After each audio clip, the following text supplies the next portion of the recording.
I'm good. Your seat is right here. I'll be right back. I'm trying to get my camera set up. Trying to get it set up. George knows he's supposed to do all this. How are you? How you? Good. Long time. I see you every. Ever so often. No, I see you every day on your shows, your live YouTube drag shows. No, I watch you on Mondays or Sundays, whatever. Sunday. Sunday, I watch you. Divas and Dukes. Divas and Dukes. I watch you. Did you see? How long you been doing this? I've been doing this for like 2 years. However, the first year and few months we were able to do it at our house. And that's my YouTube live. Oh, okay. It'll be on the entire time. Okay. But when we go live in the studio, it's only when we're on. Oh, okay. So we're during the breaks, we're not live on the studio app. So how have you been? Oh man, just chilling, relaxing, just trying to make it do what it do. Make it do what it do. You know, make it do what it do. You know, really go to DC. No, you've been leading ATL? After 20-some odd years, I am. What? In March. Well, I'm still doing what I do, but I'm going to be closer to the family. Okay. It's always good to be with family. With this COVID. Yeah, I'm sick of this COVID. Thank you. You and everybody else. Sick of COVID. Sick of her. You know what I'm saying? We just talk about everything today. Okay. Sports, politics, well, really politics, your life, Okay. state of the world, Cool. anything in particular you want to talk about? Just let it flow, let it do what it do. You know? Okay. I'll send you my bio and stuff I'm doing, what I'm doing, so let it do what it do. Okay. This is George. You met George, I'm sure. Yes. This is the owner of WERUradio.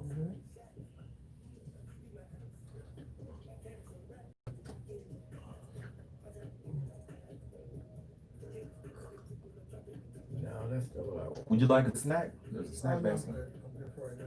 I'll leave here and go grab me something to eat. Mhm. Some real food. Oh, those snacks are real food.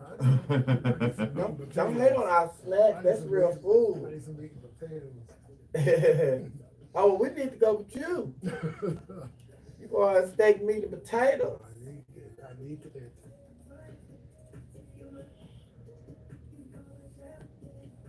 That's your camera there on the right. Oh, right here? Fix it in just a second. I'm a thumb limit. We're gonna go on about what? After this song, we have 2 more songs. One after my favorite, Billie Eilish. So you've been doing it for 2 years? At the house, right? Then you came out here? Then we've been here. We got here. Been here for like 8, 9 months. Yeah. Yes. Yeah, Lord.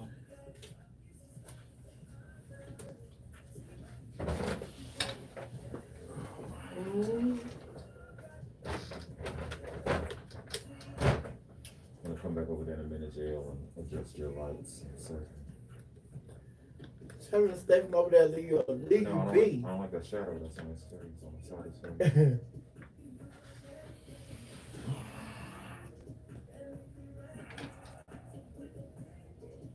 So you play a lot of music you're on for 4 hours, right? This conversation, music, your thoughts. Yeah. Today, our thoughts. Now I have to get pretty you You here. know, I know that.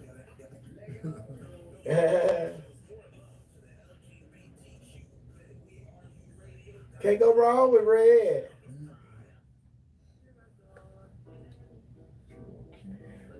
My laughing hyenas. Those are my followers, the laughing hyenas on YouTube. It's y'all Uncle JL King. Author, anything slash? Author, publisher, Philanthropist. that's a good one. Motivational speaker. Just an all-around good guy. Hi, Laurie. Hi, Mr. D. Hi, Doris. Hi, the great Danielle. Britt. Basic Jalen. And Lookbook 77. Japes. Twitter. James Willis King. Marvetta. No, I'm sorry. Twitter is Dr. J.L. King. DR. J.L. King. No period. It's just J.L. And Insta. James Willis King. That's why I couldn't find you, because you know they got 10 million JL Kings on there. I'm the original. Ah! But I couldn't tag in nothing. James Lewis King. Lewis.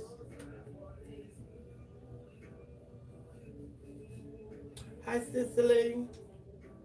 Hi, Kendra. And Facebook. J.L. King. That's little L. Big capital J, little L. King.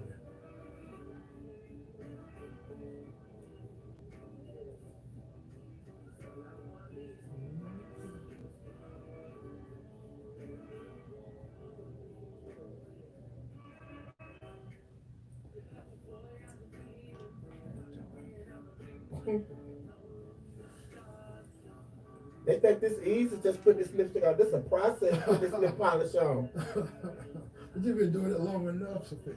Okay, you've been doing it long enough. You could probably do it without a mirror. And do you have a YouTube? Nah, not yet. What? What are you waiting on? Man, I got so much shit I'm trying to do. You too. Since I've been on this, I know, since I've had this downtime of being overly creative with new stuff I want to do and going to do.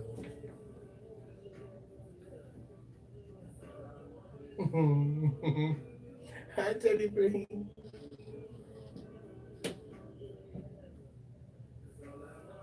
Trade one cap for another.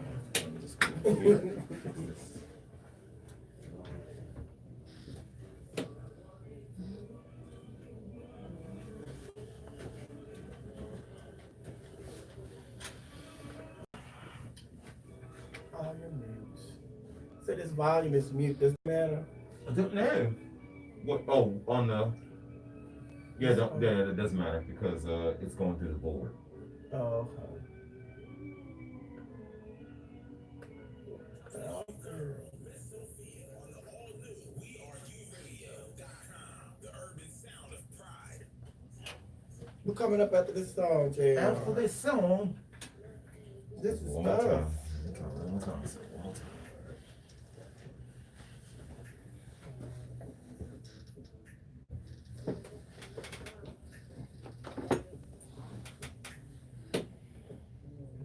Yeah, that's better. That's better. Yeah. Okay. I've turned down so many radio interviews, but for you, I said yes. You turned it down. I'll You do just it. pick I on my won't be bothered. Seriously, I won't be bothered.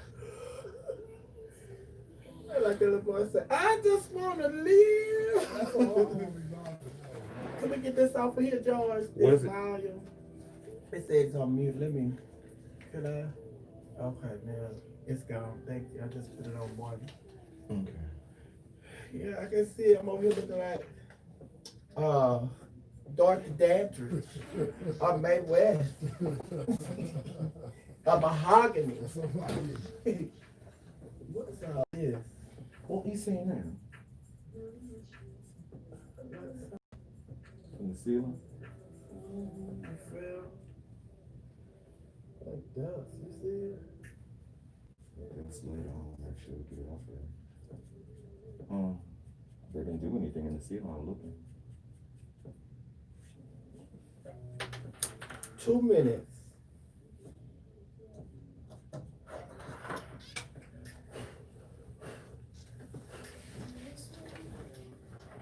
And those are your headphones there. Okay. And if you want to adjust it, that first knob on the left.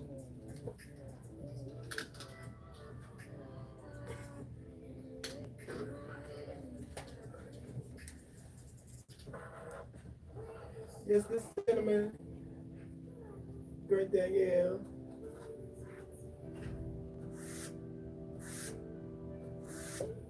Is it everywhere? No, this is just what I break off the board.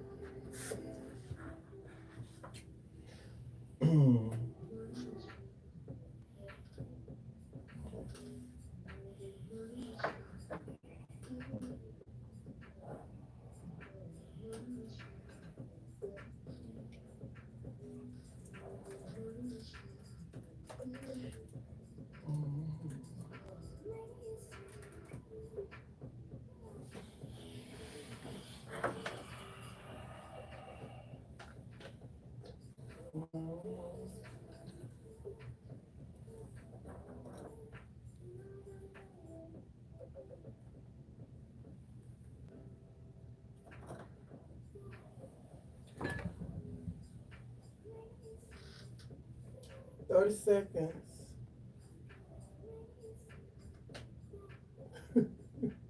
I don't know, Cicely. How many?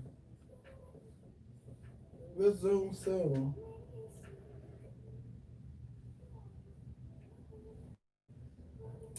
They have me working the board and everything. You know how to do all that.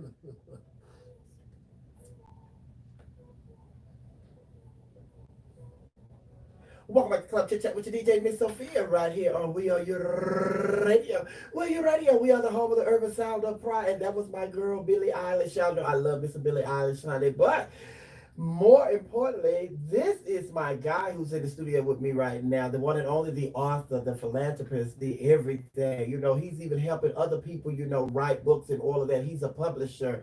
You're all welcome to Club Chit Chat, the one and only JL King. How are you, JL? Sophia, how are you doing this afternoon? I'm good. What's going on? Oh, life is good. I'm still breathing. Yes, we all are, honey, especially during this time, honey. You know, that first knob over there, you can adjust the volume on your headset. You go, yeah, see how it works? See, I've been good. Been a long time. I know, and I can tell you've been doing good because you're looking good, honey. Thank You done lost a few pounds, honey. You got to tell me your secret because I've been in search of my high school shape. I had to deal with diabetes. That helped a lot. Oh, really? That's why I had to change my eating habits and had to exercise more. I'm still healthy. Yes, that's what's more important, honey. Yes. Yes, you need to listen to our show on Wednesdays. We have Dr. D.B. Marshall. He's in here and he's giving us information on how to live a healthier. You know? Yes, I met with him last week. Oh, okay. Yeah, he gives you all that advice, honey. Wellness. Spiritual, mentally. Yes. You do know D.B. Marshall. That's his thing. I saw you walked in here with your lime green jacket on today, honey. I said, that's Oprah's favorite color, honey. He love him some Oprah, baby. I love me some fashion. Yeah. I'm a fashion whore. I use that term.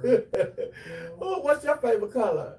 Wow, cobalt blue. Oh. Silver, white, black, all black. Okay. I have a crazy wardrobe. Probably will go toe to toe with yours. I'm purple and I'm all colors. I love loud, vibrant colors, honey.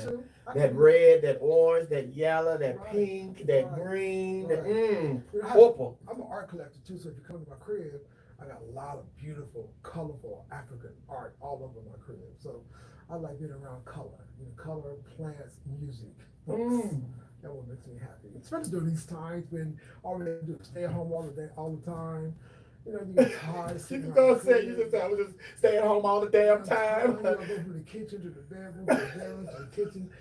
I should be 300 pounds as much as I eat all the time. Look, that's the Lord's way of telling y'all go out and buy these big, nice, expensive homes and everything, and y'all don't get to enjoy them because you're always on the go. So now He has given you the opportunity to just sit down and enjoy each room. Honey, I know you can tell us, what color is here, what color is there. How many? If you got hardwood floors, you can tell us how many lines in the hardwood floors. So my whole life is about going from Kroger's to the crib, Kroger's to the crib.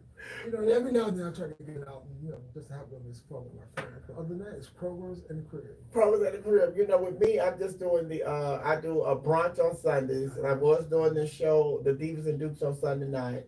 And then every now and then I'll do the Monday night show. But other than that, honey, it's just like, if I'm not at a show, I'm at Walmart. Walmart. Yes, Walmart, because they're making sure you got your mask on, honey. They will fight you if you don't put the mask on. I'm so sick of these masks, bro. I probably got 45 masks for different outfits. Oh my God. Seriously, you know the new clear ones are out right now. Yes, I the just shields. Shields. I just got one of those in the mail yesterday, so I just got a whole collection. Well, I have some from Walmart. Yes, one of my laughing hyenas, you know, that you met my laughing hyenas over there on my YouTube page. One of them, she sent me like 4 or 5 shields. Oh, really? Yes, they love their mama. They love their mama. And speaking of the love, honey, you have grandchildren and kids. And how has it been for you as a father and a grandfather not being able to see your grandkids during this time? And I'm a great grandfather now as well. My kids are adults Right. because I was a young father, so they're in their 40s. And so one, my daughter is an educator in PG County in Maryland, Mm-hmm. and my son lives in Brooklyn with his wife in New York, and my oldest son lives in Ohio with his wife. My 2 grandsons live in Ohio. Then my youngest grandson, who's 5, lives in New York. But we do a lot of Zooming, we do a lot of FaceTiming. I try to be in their life as much as I can. My children run my life more or less. So you get to a certain age, your kids take over your life. Then you become the parents. Mm-hmm. You know, they check in, where you going, where you been, how are you eating today, you know? And because I'm so open with them, they know they want to know about my love life, who you're dating, who's coming to the crib, how you. They get really know In your business. all up in. So that's just kids, Yeah, period. because they care, they love their dad, and they want their dad to stay healthy. And when COVID hit, you know, because I'm falling in that category of high risk, they were really concerned about where I was going and making sure that I was doing what I was supposed to do.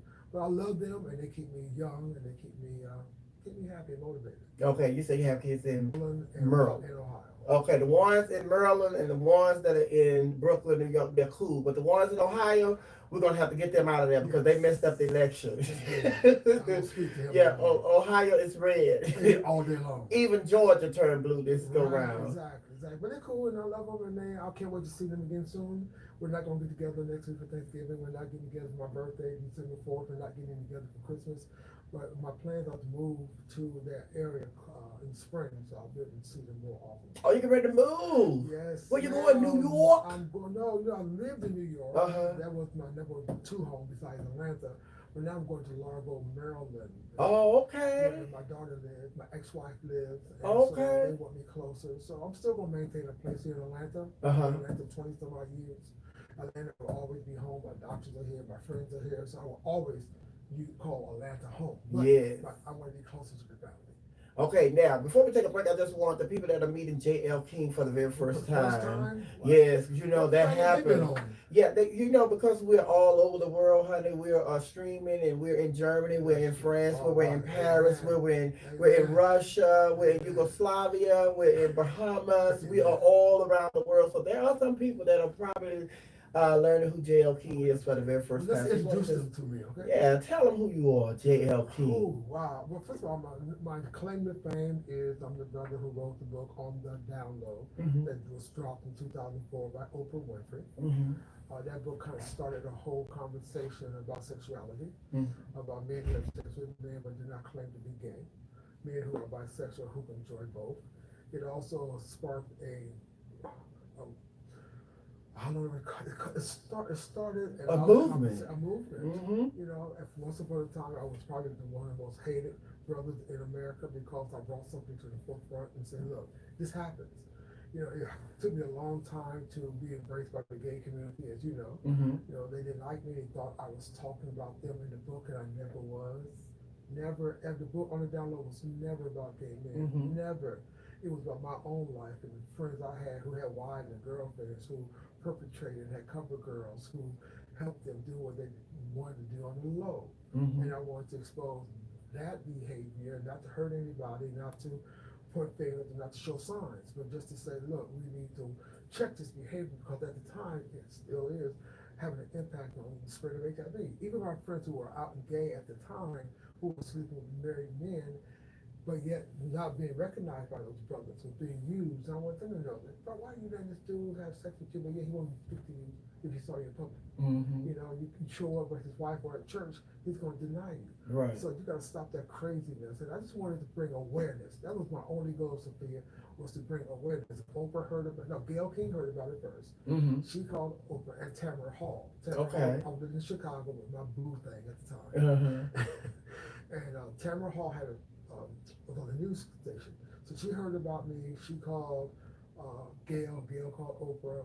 Then they started talking about me. Then one day in my crib in Chicago, I get a call from Oprah. She said, "Is this J.L. King?" And I was like, "Who this?" Who this? She said, "This is Oprah. How are you?" I'm like, "Hey, this ain't no Oprah." And I hung up on her. I hung up on her. I was like, "Come on." She had an old book club at the time. You know, I knew what that meant if she would grace you with her touch.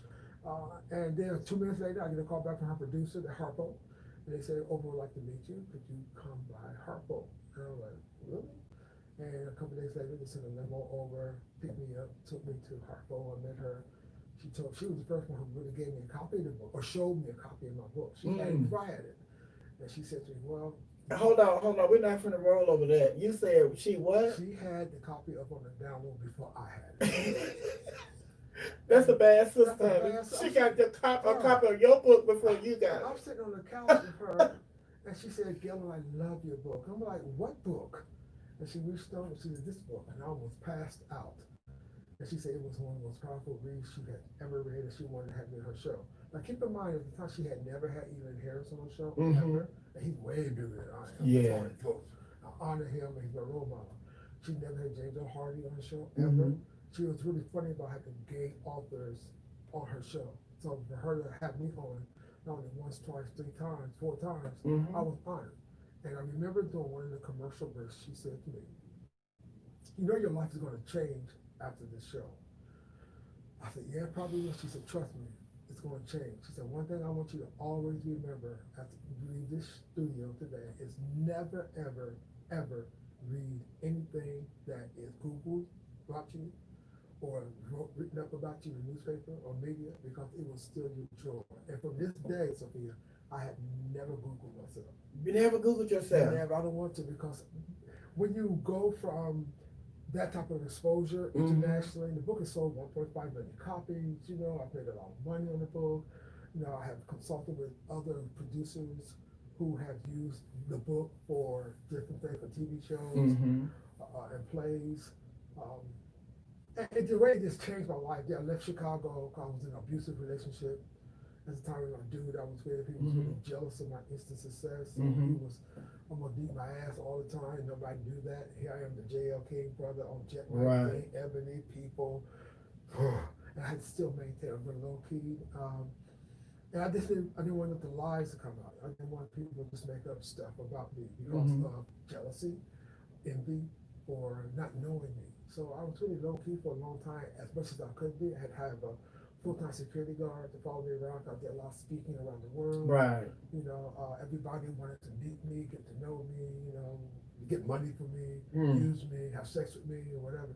So I had to really watch myself. And I made a lot of stupid mistakes back in those days because I was new to this instant thing. Right. And it taught me a lot. It impacted my kids at the time. They were in college.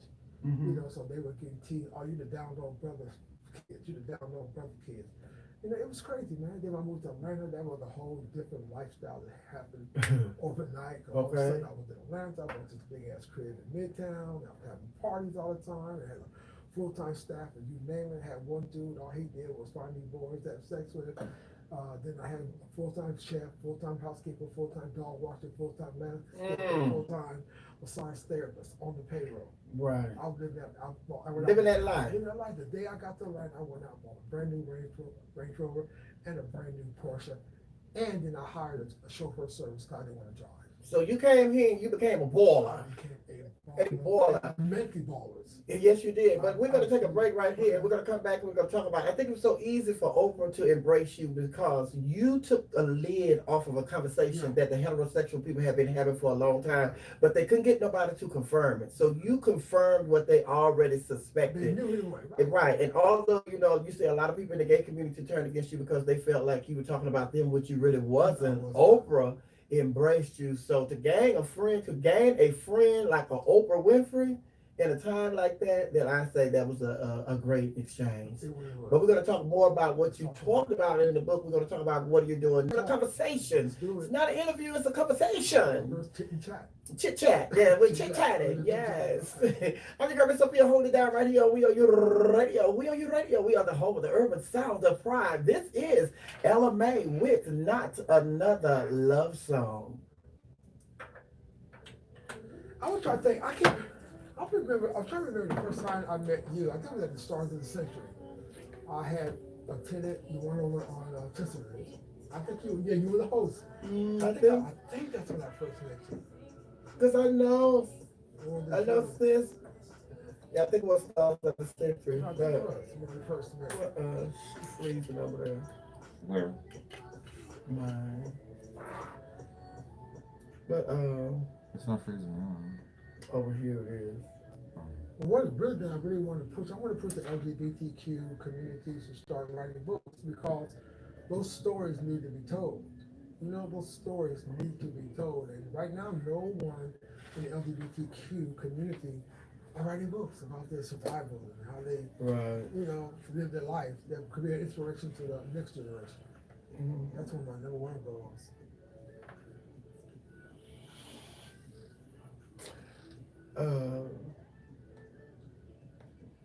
Element. After you get the green. Right. Good segment, by the way. Good segment. Thank you. You're so kind. Y'all look good too on the camera. Thank you. Black It's so fair. It's so fair. I'm just her backup singer. I'm just her backup singer, okay? I know Whitney's people had reached out to me probably about 6 months ago. Oh, really? She wanted me to come on her show. I had done her radio show back in the day, and now she wanted to go full circle to find out what I was doing, where I was at, and I declined it. Again, I declined it because I really didn't want to go back that path. One of the things I've done over my past long life is to realize that when you have family and what you do impacts them, grandkids, you can't just take everything. You know, even for the money. Especially if people aren't sensitive to that. That's the word, clearly. Sensitive to who you are, where you are, where you've come from. Who I am today. Right. But you know, I still have a lot of brothers who still hate me. That something happened 20 years ago. Who are still dogs out that jail kid. That jail kid is not the same person no more. But even then, that you have, like she said, opened up a conversation that a lot of people. I was the first one. Right. But it forced a lot of them to face some things themselves that they had been doing. Right. Exactly. And now, do I continue to live in this way, or do I live in a truth and be a real man? Because it takes a real man to do that. Nobody else did that with me. You say you were the first one. Who was? I wasn't the first one who started having. I wasn't the only brother having sex with dudes. We know, with a wife and a girlfriend. I was the first one who stepped up and said, "I'm guilty." Yes, that's what it was. I'm guilty, and your parents, your brothers, your church, and they look at you on Oprah saying, "Oh my God, what we do was," and I lost. I may have gained a lot, but I also lost a lot because when you put yourself, or when people put you on that pedestal, if I needed $10, I can't call nobody and say, "Yo, I need $10." They'd be like, "Oh, he broke." Well, I just need $10. I mean, I may be short on $10 because I don't have my credit card. I don't have cash. Right. Well, I can't do little stuff like that. But people take that little thing and turn it around and make it something ugly. I call them. I don't need 10. I need 100. Right. I need 500. You know, I need 1,000. Whatever. That's interesting, and I don't want to have the full conversation until you guys get on the air, but that's really interesting. And I want you to go back and write this down because it's interesting that you mentioned that you were in an abusive relationship. And a lot, I remember the book Passion Marks touched on that, but that's something that we don't talk about. Ever. Share that boy, that man. And if you don't mind, I would like to, because that's common in gay relationships, male, female. You know how Oprah just say, my guest is staying at the Army Suite Hotel in downtown Chicago when she opened up. He came to the hotel. Don't tell it. Oh, that's story. See, I'm producing That today. I'm story is producing. interesting. I'm producing today. You having this conversation, and I told him that we having this conversation. I know, that's why I stopped it, because I want you to be able to have it fresh on the So I'm gonna air. stop letting him come in here. This is Oh my last God. day. But I'm the only one that knows your angles. I'm the only one that knows your angles. I have one angle. That's good. I got one angle over there. Yeah, I wonder, you know, domestic violence to help other brothers come out and say, this man is beating your ass. Mm-hmm. Dude was beating my ass. He was beat. I was on the Oprah show. I was a down low brother. I was on the cover of Jet magazine, and that nigga was beating my ass. Wow. Seriously, and nobody knew it. I couldn't even tell nobody. You could tell no. That's why I moved to Atlanta. That's how I came to Atlanta. Mm. I was running from Running. Tina Turner I on the run seriously. from Ike. I was running from him, and he showed up here. Jumped over the fence. Not My so crib in Midtown. You know, they say they can find you. Oh, They they- can't run oh. from. Oh, The crazy ones can find you. yeah, they really can.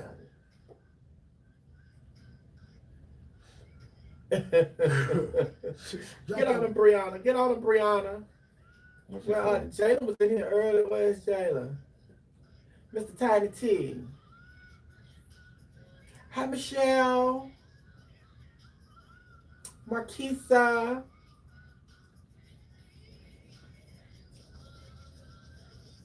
Hi, Lucy. And write your script down, like you did yesterday but write it down so you can say it succinctly. For this video came in the Club Chit Chat M-F, write it down so you can say it. I want to say it earlier.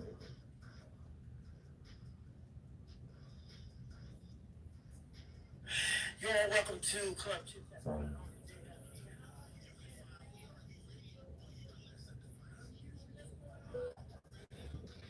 I'll share this.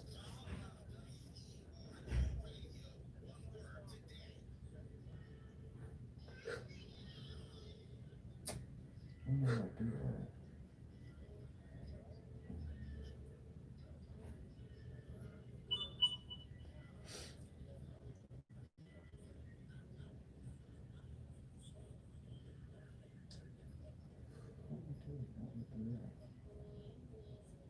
Folks text me said they're listening in, man. Oh, great. Did you need the link to the I do. app? I do. Well, it's on the flyer, right?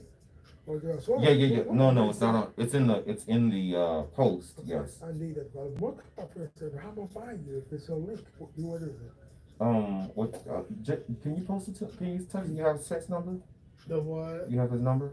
Cause Rich friends now Sophia, because I requested it. Did you accept it? My phone is over there. That's fine. What did you want? I'm gonna send him the link to the station. Hold on. What's your number? 678-356. Oh, no. Yeah. Woo! Almost got you. Almost got you. Write it down. 1 minute 50 seconds. Today my day off. Basically, Jayla, you never have a day off. Baby, it was about to blow you. Try Disney. Oh. You're doing that for Disney. Jayla, you have plenty of time.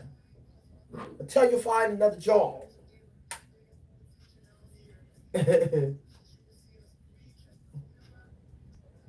Kitty said it just need 4 more digits. Right. Y'all not getting it. Did you get it? You have it? So Sophia, how do people who want to come on your show get somebody that's worthy get booked? What you say? Somebody want to come on your show. I got a brother I'm working with who just released a new book, Bad Boy. I don't know him. I know you know. He's not famous as I me, don't know him either. but he wants to come on your show. But he could just send me an email. That's it. Just send me an He email, said you and a him. bio, and He got a new book just dropped. He said you and him used to do the comedy. he Is did. Jeremy Johnson. Was Jeremy brother? Johnson. He said you Doesn't and ring a him. bell. Okay, I'm gonna Doesn't see. ring a I'll bell. have him contact you.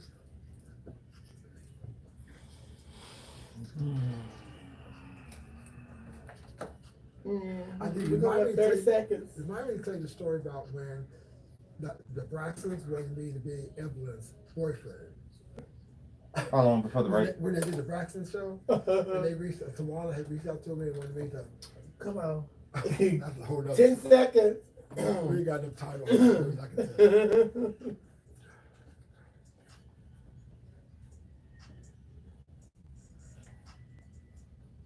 Welcome back to Club Chit Chat with your DJ Miss Sophia right here. We are your radio. We are your radio. We are the home of the urban sound of pride. Today, my very special guest here at Club Chit Chat is the one and only J.L. King. He is an author. He is a publisher. He's a motivational speaker. He is a philanthropist. He is that and so much more. And we are so glad to have him here. And we are your radio on Club Chit Chat. Hey, J.L. Hey, Sophie. Yeah, you got into your life that last break, honey. You revealed a lot of stuff that a lot of people didn't know about you, including me, because I did not know about the abuse that you say you suffered at the hand of the person that you thought you were in love with and that was in love with you. And could you just expound on that a little bit more? I was look at the time that the book came out. I was living in Chicago with my brother who I met, and we were playing house. He was very possessive, a younger brother, very possessive, educated, smart, and very attractive. But as I began to get very popular, as I began to get a name around the world, even before Oprah, he had started to try to control me. I was much older than him, try to control me.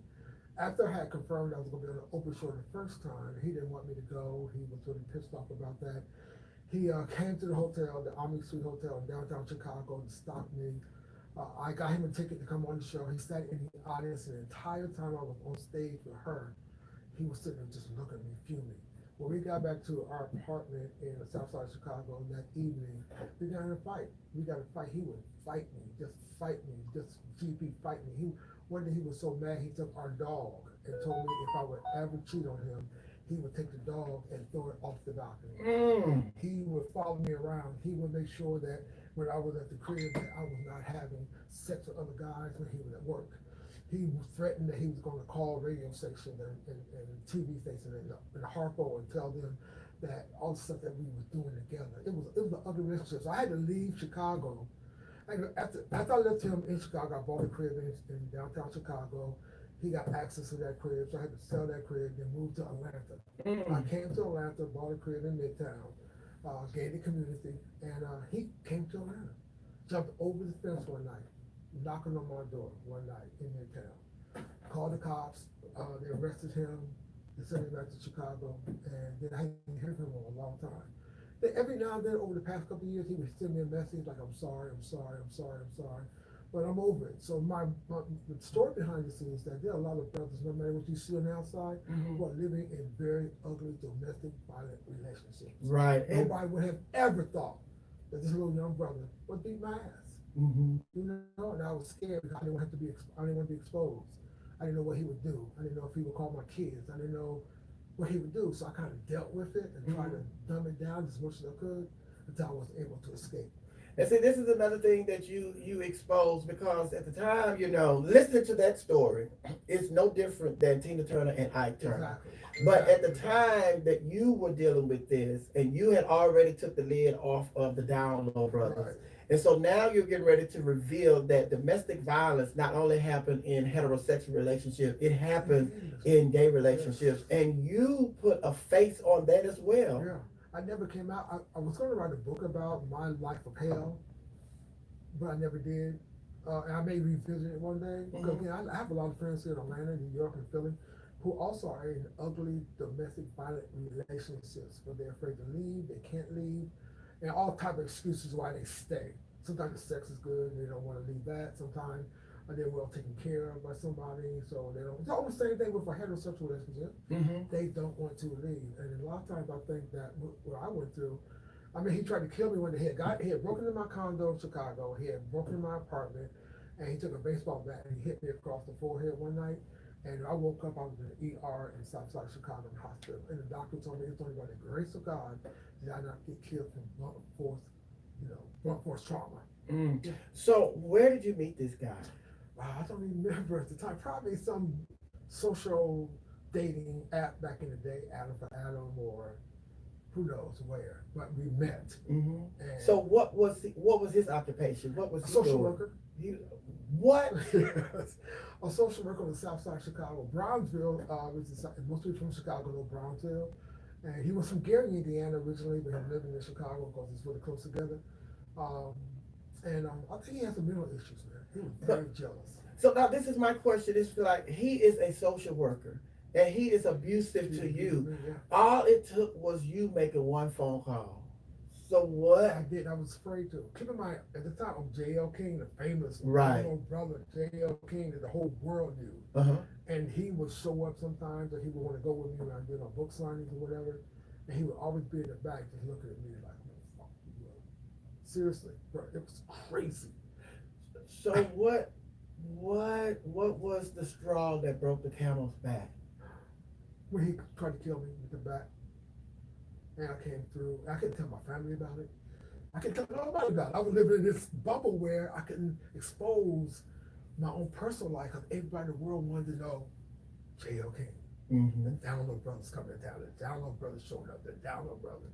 You know, and so no, I couldn't expose it. So this now that you're talking about this situation, it brings to the question, you went on the Oprah show. Mm-hmm. You told Oprah who you were. Mm-hmm. I am a brother living a DL life. Sure. And now it's just like, I don't want to live that life no more. Right. I'm letting the world know that I like sleeping with women and I like sleeping with men. Exactly. So now you have gotten that monkey off your back. Right. So now you're having to go and live another lie because you're trying to make the world feel like you're in a relationship and you're okay, but you are in an abusive relationship. So now, does it feel like now I'm back hiding myself again? Exactly, because I did not want. I'm thinking about family. I'm thinking about my kids. I'm thinking about my family and what would they say and how were they going to help me, because they were still trying to grasp that I was on the DL. Right. They're trying to wrap their arms around what? We never knew. And now I had this issue to deal with. But that what fame brings. That's why I always tell brothers and sisters, don't always want what you think you want. Mm-hmm. Because it's a lot of hell that comes with that, man. I could share story after story after story after story of how I have been used. Mm-hmm. You know, I don't know how adult rated your show is, but I can remember one time after I moved to Atlanta, I was dealing with this brother. And one night he got up, said he was going to the bathroom, and took a picture of my penis. Mm. Sent it to the National Enquirer and wanted $25,000 for it. Keep in mind, this is the Download Brother that the whole world knew. And my attorney called me. He said, "Yo, Jay, this guy just sent a picture of your penis to the National Enquirer, and he wants he blackmailed me for $25,000. Bro, did you really let somebody take?" I said, "Man, maybe I was asleep. I don't know. I don't know." But they settled it out of court, man. So I've been through a lot of stuff like that, Mm-hmm. which has made me a stronger brother today. You know, through my mistakes, through my F-ups, to my bad decisions and bad choices, Mm-hmm. it has made me, this old man now, smarter and wiser. That's why I think that I'm qualified to give advice. Okay. How not to live your life. Well, we're going to take a break right here, but when we come back, we're going to talk about how is this person that was abusive, this relationship is over, I assume. Yes. And I want to talk about how long has it been over and what are you doing now? Thank you. I'm your Miss Sophia, holding it down right here on WERUradio. WERUradio, we're the home of the urban sound of pride. I am here with my very special guest, the one and only, the author, the publisher, the motivational speaker, and the philanthropist, and so much more, J.L. King. Come on, baby, let's ride. Am I sharing too much? Am I sharing too much? Oh my God. Awful. Make sure, for those people that don't know who you are, that you mention the title of your book, your 2 books. 8 books. Read my bio. That's what you have to read the bio. Right. Oh, he got the bio. That's the hostess job. Oh. I'm just the producer. Oh, okay. Because before I end the show, I want to talk about my new program. Yeah, we're going to talk about empowering older gay men. gay men. Mm-hmm. That's my love right now, my passion. I'm starting an organization with a friend of mine in DC. I would love to talk to you about that. Yeah. I was having a conversation. 50, 60, 70 years old. Because most people are by themselves. They're Or, lonely. Mm-hmm. My best friend yesterday at Longhorn told me that he was on Grindr. He met a dude, young brother, who somehow got in his Facebook page and was trying to get money from him. My brother's 58 years old and just lonely, looking for anybody to talk to. All the guys who got killed in Atlanta over the past couple of years from picking up trade, taking them home with them. You know what I'm saying? Seriously. And I got a lot of friends in their 60s, late 60s and 70s who are still fabulous. You know, they're fabulous. They look good, they live well, and they're successful, but yet they still dealing with knuckleheads who are the trade. Yeah, all the time. I got a buddy right now, all he does is live on Grindr. And he's 63 years old. So that's my platform right now, bro, is to build an organization to empower, support, and help older senior citizens like myself. I fall in that category. Assistance, man, that's on the ball. That's needed, especially in our community. They're trying to fit in. You know, I got friends that still run up in Bulldogs and they're 70, sitting at the bar. You know what I'm saying? They don't First of all, what you're not finna do is talk about me. You know, I'm serious. You know, I just can't. I can't do that. You know? Up in Bulldogs, feel about up in Bulldogs leaning on a cane. You know, sitting at the bar. I can't do that. I won't do that. Hi Janice, hi Choo Choo, hi Miss Lala. Great conversation, sir. It's a pleasure to hear you talk. Yeah, that's my goal, man. Trying to say, somebody in the studio let the author know I'm trying to have him. He just got out of an abusive relationship. He don't know you. No. But you can tell when they get called too. But not if they're gonna call talk about that. They hear you. Oh, I'm sorry. The great thing is to my Tony, sit your hot ass down. Who is it? Somebody else. Tony. But they're in the chat room over there. Now this one is live. Mine is just for the segment.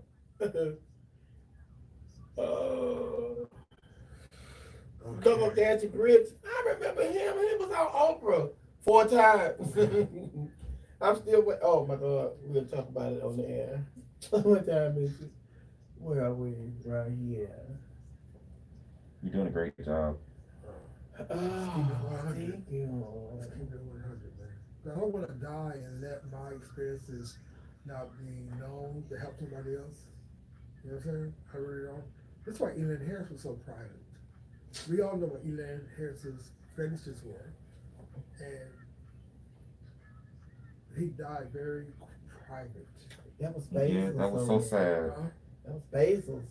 You know who Will Basil is in Atlanta. Don't say it yet. I don't say it. I'm not going to say it. Oh, but you know who it is? Yeah, he's a friend of mine. Oh. Yeah. That's T. Hold on, let me give me a cup. I got me a cup over here. When Elaine lived in Chicago, and I was in Chicago, me and his lover lived there, was a good best friend. Now he lives in Atlanta. We want to know. No, I know he was nowhere. He said he's a nice, bald-headed gentleman. I love Lynn Harris. See Lynn Harris. How sweet and gushy. And that was another thing. He was the predecessor to what you actually did. He helped me. Because he was already revealing it, and it was cultish. Yes. So it wasn't. And what you did was take what he did, fiction to reality. Yes. Yeah. He was definitely I wish I had a chance to meet him because for a lot of us, he gave it words and life to what we were living. Yes, love? Could you operate that from over here? Yes, but then I'll be on camera. Why? What you need? Baby? Yeah, I want you on camera. Because you have a lot of questions. Oh, you want me to shut up? Okay, I'll shut up. No, because you have a lot. You know, you're talking about stuff. You know, it's just like that's why we're doing this, having a conversation, and you're adding to the conversation. I would like to have that on the show. Yes, ma'am. Okay, let me. Yes, ma'am. I can transfer your stuff over there. You have 3 minutes. Okay. I'll give you 4. I don't mind. I like being in the back. I'm good. No, but I need you on the mic. So yes, ma'am. Yes, ma'am. Are you guys still at the traffic on Sundays? Sunday, yeah. Okay. Well, you know who I am besides Sophia? You know who I am a big fan of? Raquel. Naisha. I love Oh, you love Naisha? I would like to go on a date with Naisha. Oh, Wait a minute, we can set that up, Aisha. I would have to deal with her family. It would be too much. Mhm. All her sons, one of her sons, Alfonso. Save it for the radio. We're gonna talk about Oh, it. no, we ain't gonna talk about it. Save it for Oh, the honey, radio. it's right there. It's too late. We already talked I about it. would. I think she's the most talented person that I have met.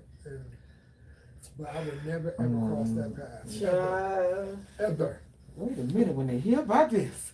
Oh, it's all over town What now. kind of two Forget about it. degrees? See about this? I would know. They would beat my nowhere. No, it would. Alfonso Dupree is a good friend of mine. You know Alfonso? Her son, he's a good friend of mine. I told him one day, he looked at me like, "Bro, ain't gonna never happen." So I was like, never ever. So. You didn't see that? It's on camera.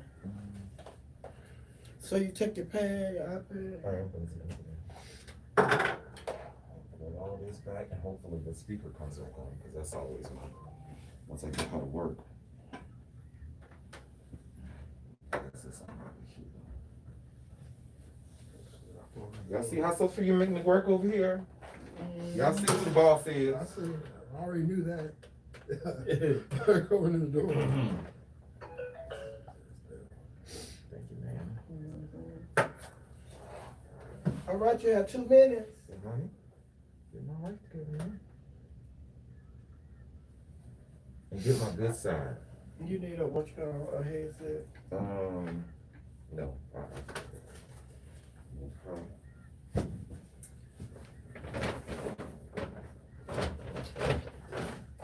Oh. Tomorrow I'm interviewing politicians. Ooh. Kwanzaa Hall. Really? Mm-hmm. Okay. And then there's another young lady, she's in a runoff. Pratchett, I think. Pratchett. Yeah. Cool.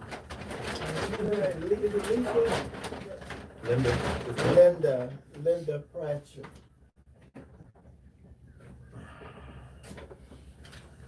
Okay. Go on. Let me see what I got here.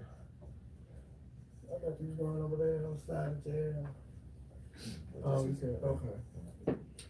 Your angle. You're an angles guy. He wants to be, he wants you to block his angle with his shot. Check my sound. Shit, this is all still. Move that over here, that plug, just push it up over there, plug. That's good. Make sure everything's set plug. Great, okay, perfect. And yeah, I do need this. Hello, for the break. 2 minutes. Oh, we're good. Said that so you can put a rush on it. He asked me how long. I said 2 minutes. I just said that so you can put a rush on it.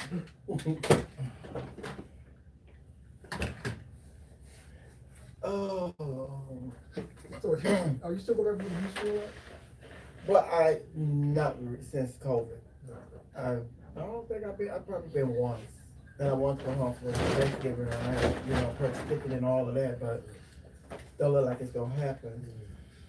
Because it's just not safe. And then Houston is a hot spot. Yeah. Texas, rather. Yeah. So it's like, oh my God. But that's one of the things, honey, about this COVID, honey. I feel sorry for the people who weren't close to their family before. Tell it. How long do I have? For real. A minute 25 seconds. Okay, hold on. I'm holding this bathroom break.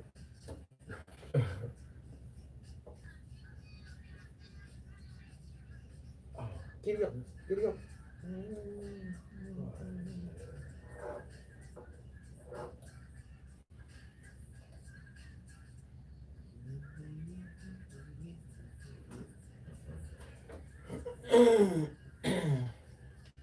Tony said, tell the man with the money come and pay me. Tony cash at me. Oh, I'll tell you. 45 seconds.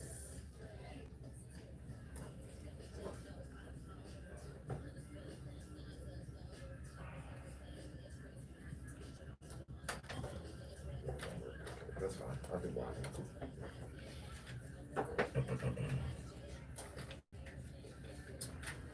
20 seconds. Merry little Christmas and a happy New Year, happy New Year. Mine's so hot. Happy New Year.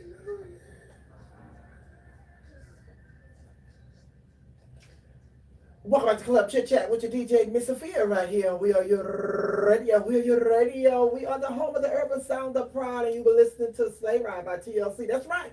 We here at We Are Your Radio, we have already started playing our Christmas music right before the Thanksgiving holiday. How disrespectful of our CEO. Let Thanksgiving have its own holiday. But I'm sitting here with the one and only J.L. King. He's an author, he's a publisher, he is a motivational speaker, he is a philanthropist, and he is all of that and so much more. But guess what? Above all of that, he is here in the studio, right here at Club Chit Chat on We Are Your Radio. Hey, J.L. Hey, I'm enjoying myself. I'm enjoying this conversation that we're having, and somebody else is enjoying the conversation as well. So, during the breaks, I like for us to talk about everything other than what we're going to talk about on the air. No questions. But, my supervisor, he keeps the conversation going during the break. So I invited my supervisor to take part in this interview because he has a lot of, he's engaged, and he has a lot of relevant questions and stuff that he's asking you. And I just want to open up the floor and just let him ask you one of the questions about a conversation that you all were having off the air. Well, I think we were talking earlier about the pressure of living that double life, and then being in the relationship, being JL King, the download guy, and then how was that process for you making people understand that this is actually happening, this is actually who I am? What was it? Oh my God, it was a constant mission for me. Wherever I went, I was always trying to like everybody. And when everybody didn't like me, I would give money away to organizations, the HIV organizations. I would always try to say, don't hate me, love me, like me. I just beg people to like me. I got tired of that. So I had to find my own tribe, brothers who really knew me, who had been in my home, who had sat down, had dinner with me, and really got to know me. I remember one time when those days that when I was touring a lot, I got invited to go to D.C. And a bunch of brothers in D.C. was one of the most forward-thinking when it came to Black gay life. And I went to D.C. as a guest of Dr. Ron Simmons, who was a pioneer in HIV. And he invited probably about 50 to 60 brothers from D.C. to meet me at his home for a little cookout. Because he got so tired of gay men dogging me out. They hated me. And he was like my big brother. And he was always trying to get them to know, JL is not this, he's not the person you think he is. He is not talking about you. If you're not eating pussy and sucking dick, he ain't talking about you. And he would break it down like that. So Right. That's important. That's important. That's a key distinction. So he invited me to his crib in D.C. So I went to see. I went. I got there. Another brother would talk to me. They would look at me like, they didn't like me. So he brought me on the patio. He said, brothers, I know y'all don't like JL, but the brother has done a lot for our community. He has taken a spotlight off us. Because we ain't laying down with women. Why are y'all mad at him? Talk to him now.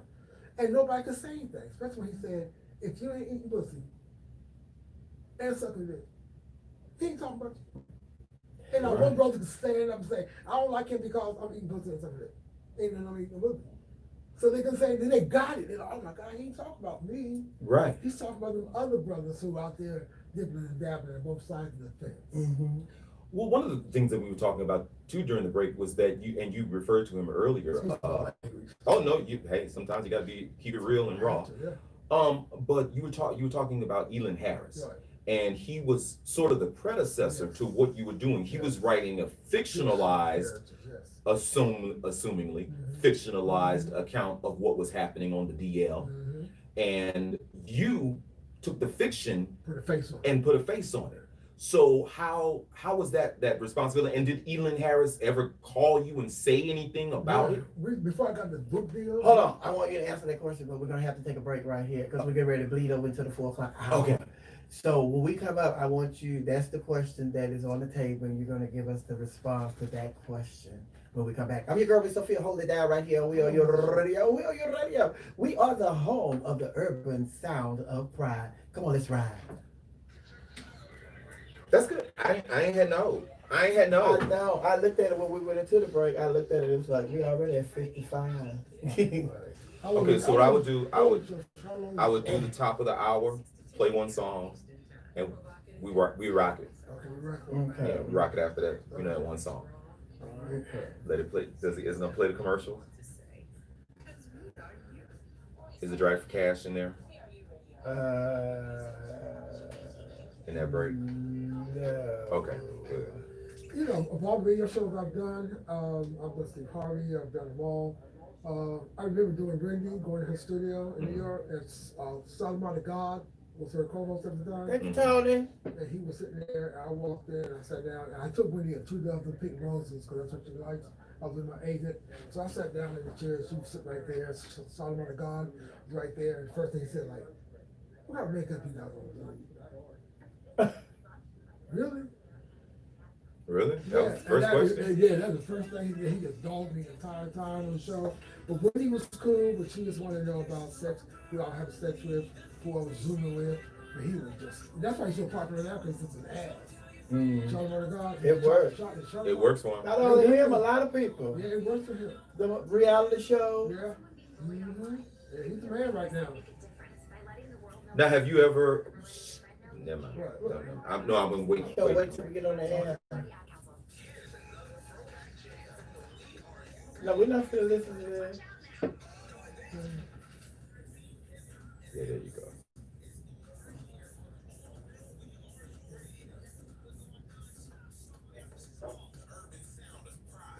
Oh my God. Oh, God.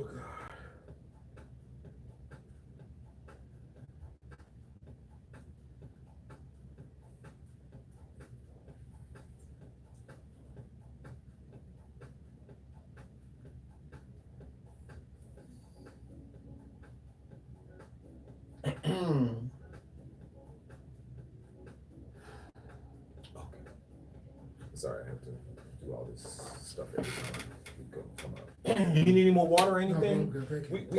We have adult beverages too. You do what you got. I have apple crown. We have Syrah. Give me a shot. Shot? Anything you want to. Okay. For my nerves. You got like you know, You right. got some nerve. For my nerves. So you say you guys still doing traffic brunch? Yes. Doors open at 1, shows at 2. Did you give me a table? 2 to 4. .com? Yes. Let me see. I'm gonna call Stasha. Please, I'll come. The reason I haven't come, I need to get a table. I don't want to sit and stay there. You don't want to I stand don't do around? that. You You should are stand I around. don't do that. It's You just a shot. Right. I don't should stand never around. stand You know around. what I'm saying? Do I say? You know people who know And I people. know people. You have Oprah to call me Exactly. and tell me that you need a table. Then sometimes you go to your head like, I ain't standing in a while. You kidding?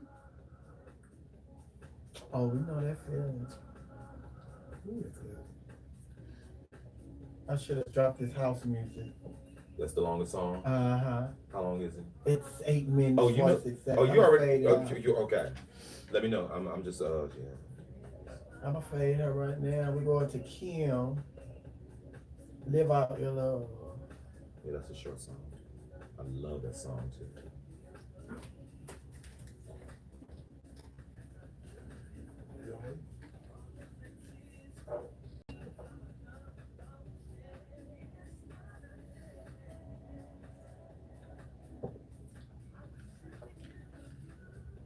It is a good song, Tipper. What we talking about? What's the name of the song? That it's not fair.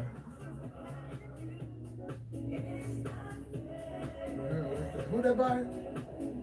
Glenwood.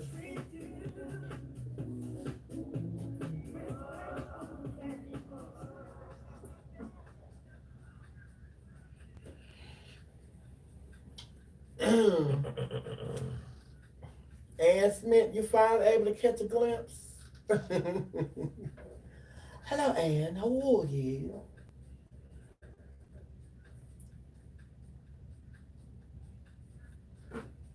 Oh.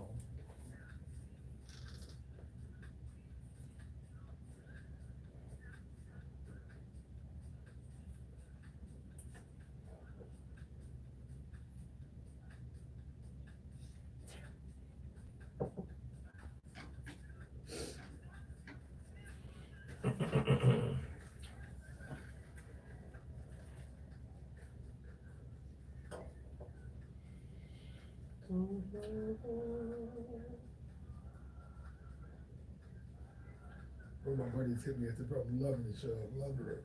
He said, you talking. He said, he's telling everything, bro.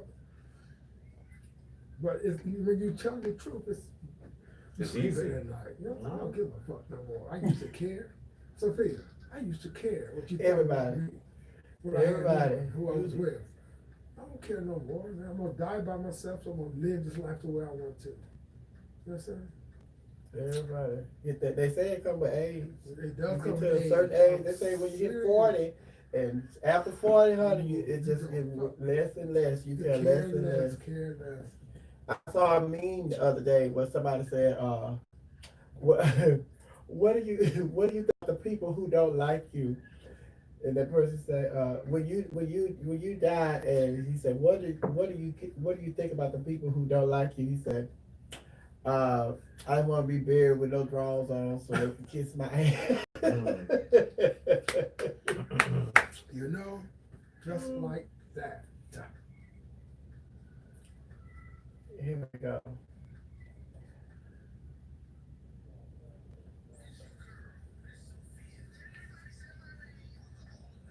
I was waiting on that.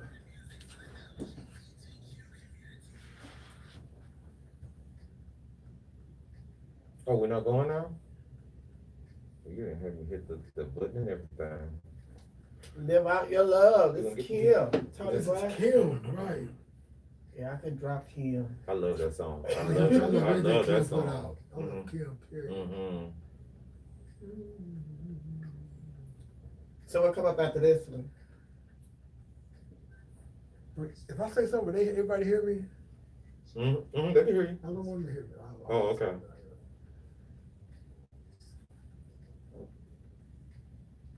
We have a tablet if you want to write it down. No, Or I you was can gonna text share- I it. was gonna share something with you two. Oh, I okay. haven't shared with nobody else. Okay.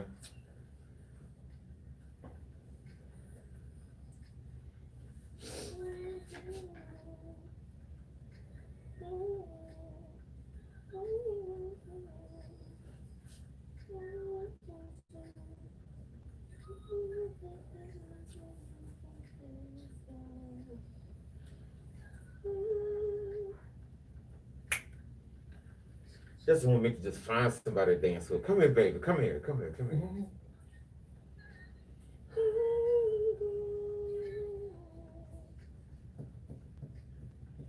Tell Raquel I'm ready to do that song with her. Do you remember the question you asked? Yes, I did. Right? Yes, I did. Let's put it easy.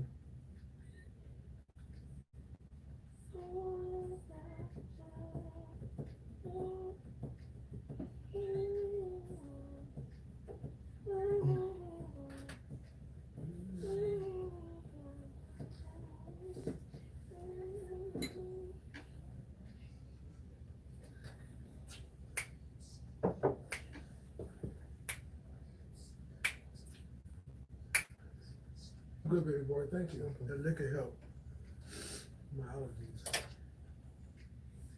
So this is Facebook Live right here, right? No. That's YouTube, her YouTube channel. Right there, okay. And what I'm doing is our radio station's Facebook channel. Oh, okay. Mm-hmm. You still looking good? You all right? Okay, all right, okay. Feel good. I think where I'm gonna eat at when I leave here.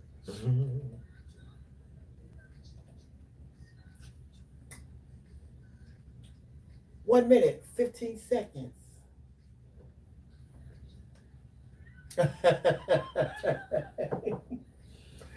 We never said, somebody in the chat room about, I missed what Elaine Harris' fetish was. We didn't say. Right. He took it to his grave with him. Right. He really did. Oh, 50 seconds.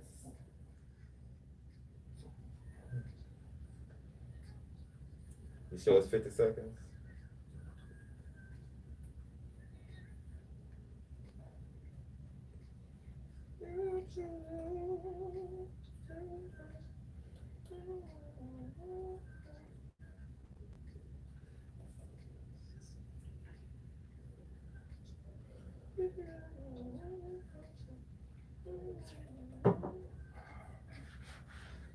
Fifteen seconds. Yes, ma'am. I'm on top of it. Mics are hot.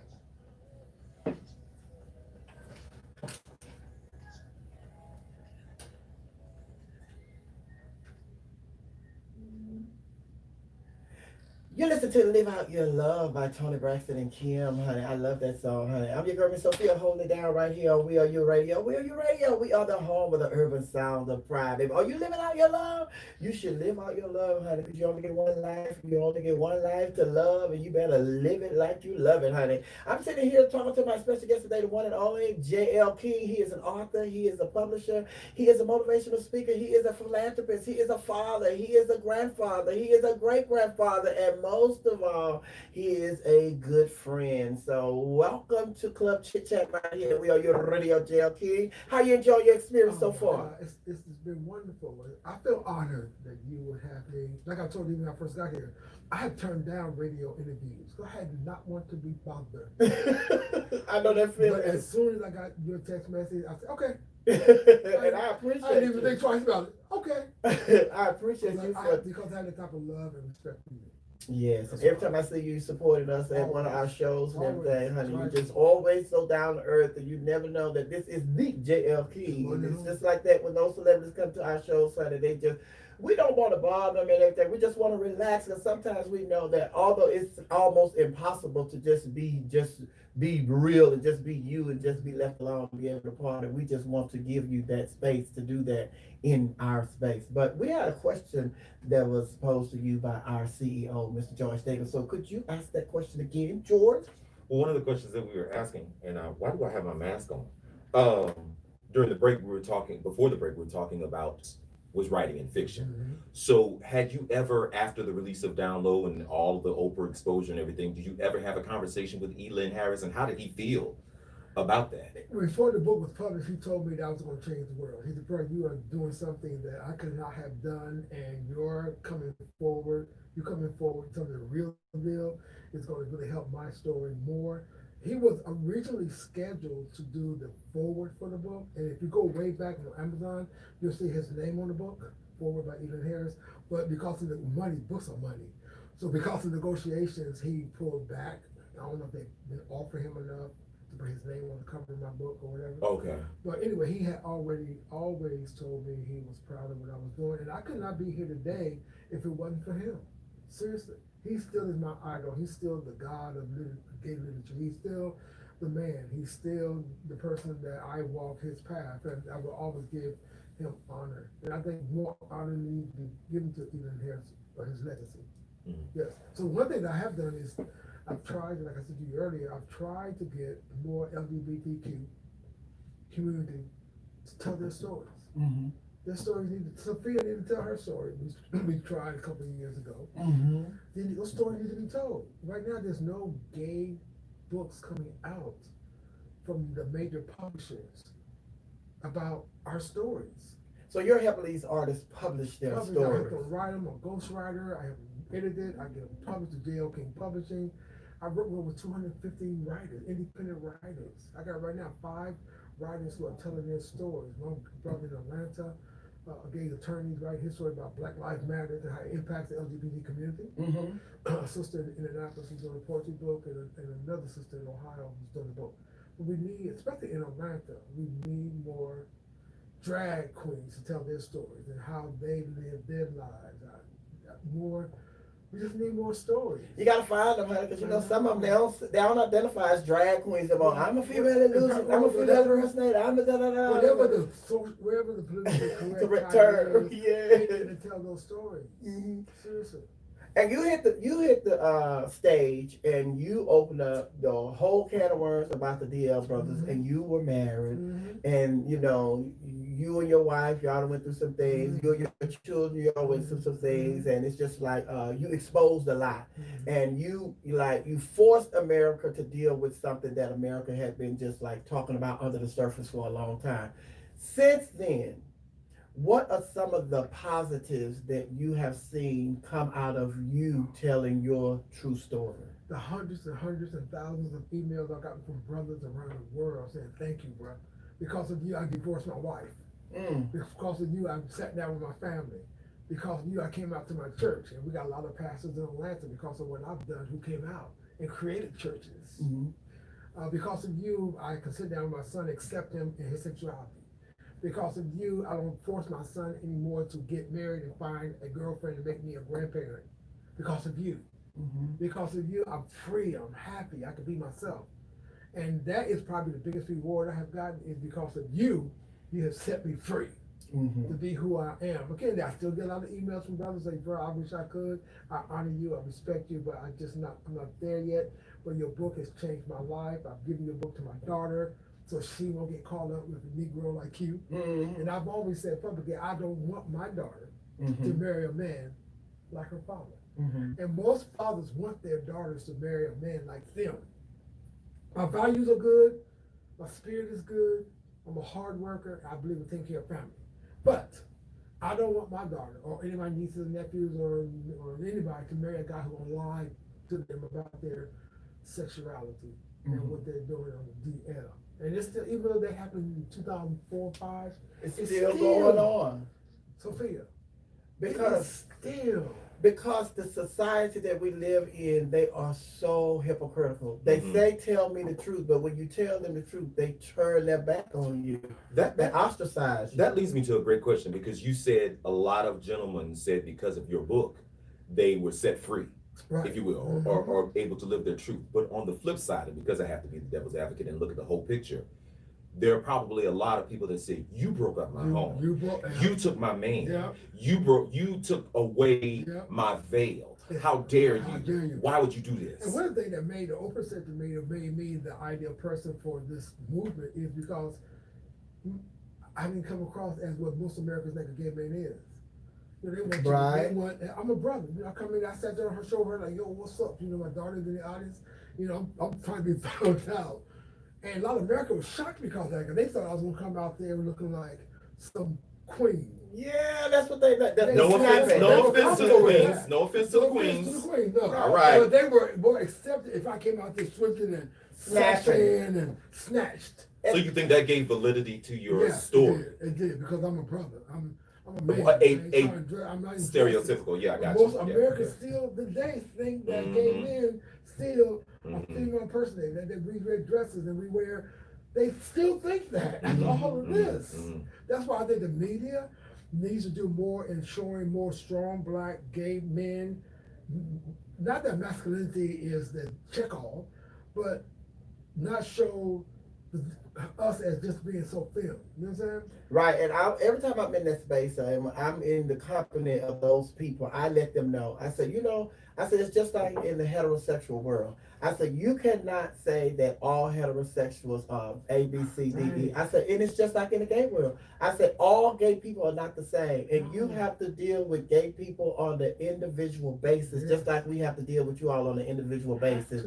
Because we're all not black, we're all not white, we're all not Republicans, we're all not Democrats. It's just like we are different. And you only find out who is different and what people want to be addressed by when you address those people. My girlfriend, I have more girlfriends than I have guy friends. When we're together, we don't talk about my sex life or what I do, but every now and then they'll say, I got somebody I want to hook you up with. I know a brother I want to hook you up with, which is cool with me. But they understand that I'm a man and I got kids. I'm happy. I ain't trying to be nobody but myself. So a lot of young brothers who are coming up who don't have role models, who don't have anybody to look up to, who don't have anybody they can go to and say, hey, I'm dealing with this, I'm dealing with that. That's why older brothers who have been around for 100 years need to step up and start being mentors to these young brothers. Let them know that you don't have to be a baby daddy and you still want to suck dick at night. That still goes on. Mm-hmm. Seriously, a lot of young girls who got baby dad, baby mamas, they still sucking dick. Seriously, I know too many of them. We're not here to expose y'all. No, I'm just saying, be your true self. Live your true self. But you would think in Atlanta you were able to do that. Oh, no. And I know we got to go to break, but you would think. You would think? No, I got a lot of dudes in my age group who still living on the low, hiding who they are. Isn't that crazy? How you gonna be 60 years old and you still on the DL? But you ain't have a wife or no kids, but yet you don't want nobody to know you good. Yeah. I'm DL. Nobody knows. Yes, sir. And that's another thing I wanted to ask you, because when you let America know who you were, you had the wife element, and of course, we saw her on Oprah. Praise you Jesus and her kids. on Oprah. Y'all came back and y'all talked about it. She talked about how, she felt betrayed and all that stuff. And then you had the kids element. And the kids, you say the kids were trying to process what their dad had just told them about them, and then they're trying to deal with their dad in an abusive relationship. Their dad is in an abusive relationship. So it's just like going through all of that. Was it worth it? And where are those people in your life? Where are they at now mentally? After the break, I'm talking about my brother. I have one younger brother who I have not spoken to in 20 years because of this. You know what I'm saying? Just because of this. And my ex-wife and I are best of friends. We talk almost twice a week. She's my girl. I loved her. She took my virginity. I took her. She understands. She just wanted me to be happy. I took my first real boyfriend to a Thanksgiving dinner 4 years ago and introduced my man to my family. That was the kids, her husband, our friends. That was interesting. So y'all are one big happy We family one now. big happy. They just want me to be happy. My son said to me he does not want me to date any guys his age or younger.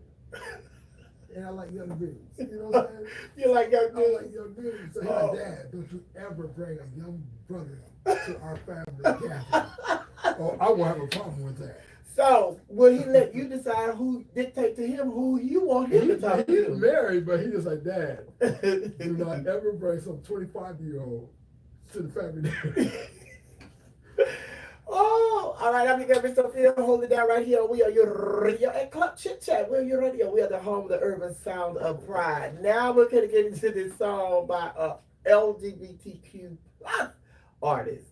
Listen, the title of this song, I had nothing to do with it. This is the program, the musical program, and he programmed this song right here. I had no idea that we were going to be talking about Head. But anyway, this song is titled Head by Daryl Stevens. All right.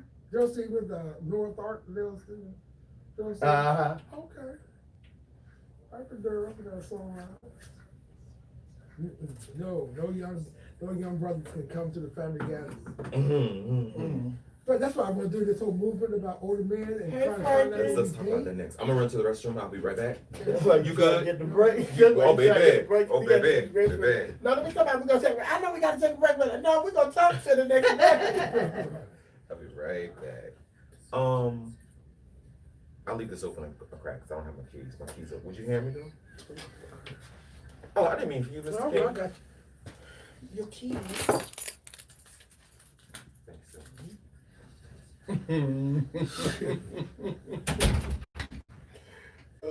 Basic Jerry said, speak the facts.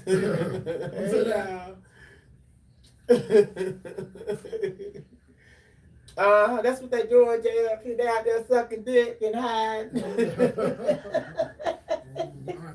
I shouldn't be doing this in your stroke. They're out there giving head. They're giving head. Fellatio on it. I should not be putting those out. And they're out there eating cat. I eat pussy. Right, exactly. It's some weed on the side. Ooh. Hi, Nivea. What's going on? What's up, Frankie? Kenneth? Y'all just saying here, you done told us this one. They still talking about Indian Harris. Indian Harris. No, tell them get off that. You heard, they hear you. Oh, they get off that, okay? You will never know. Oh. Davin, what's going on? How are you? So you'll get me out. I'll let you know when I'm gonna come to the traffic. Oh, okay. There are a couple of friends with me. Who's that texting me? Somebody sent me a text. My phone is over there. I'm reading the comments over here. I cannot get to my phone. We're live. If I go get my phone and do anything, the live is going to stop. Do y'all want me to answer my phone and my text, or do you want to stay on the live? I already know the answer to that, honey. Baby. Ooh.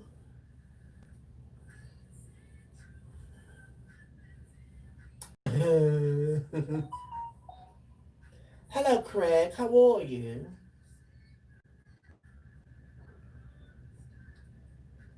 You may ask my text minute. No. Mr. D said, no, don't touch this phone. I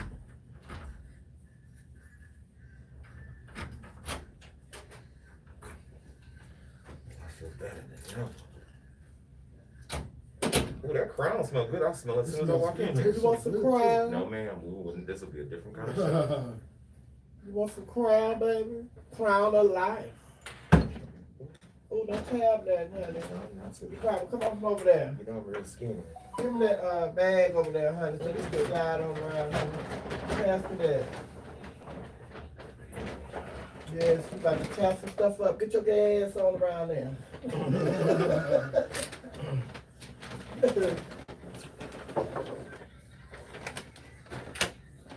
Oh.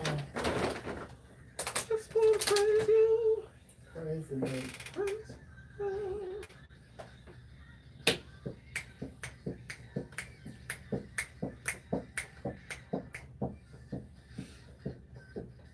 Okay, so Mr. King, how long do we have you today? I think you said you want to eat. Yeah, how about Is that? 5 o'clock good? How about 5 o'clock? Yeah. All right, certainly. 5 Certainly. o'clock is good. I get wrong at one time, but I was gonna lose my mind. It's up 3 to 5.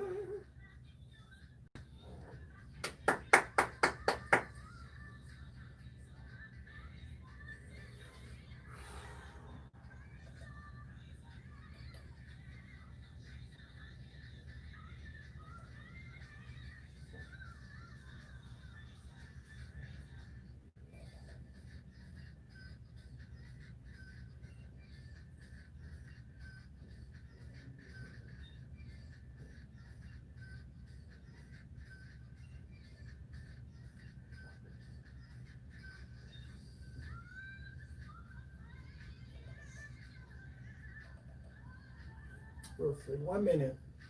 Un momento, por favor. 1 minute. Yeah, I never got your text, man. I never got your text. You never. Oh, I might have sent it to the wrong number. Give it to me. What are you, 6, 7, 8? It's So I wrote it down for you.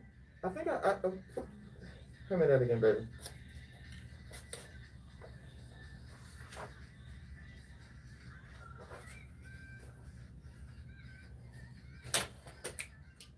Huh?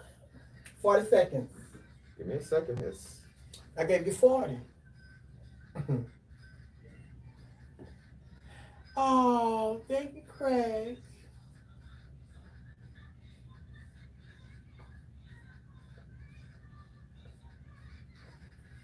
hold on. Ready? 15 seconds. Mic is hot.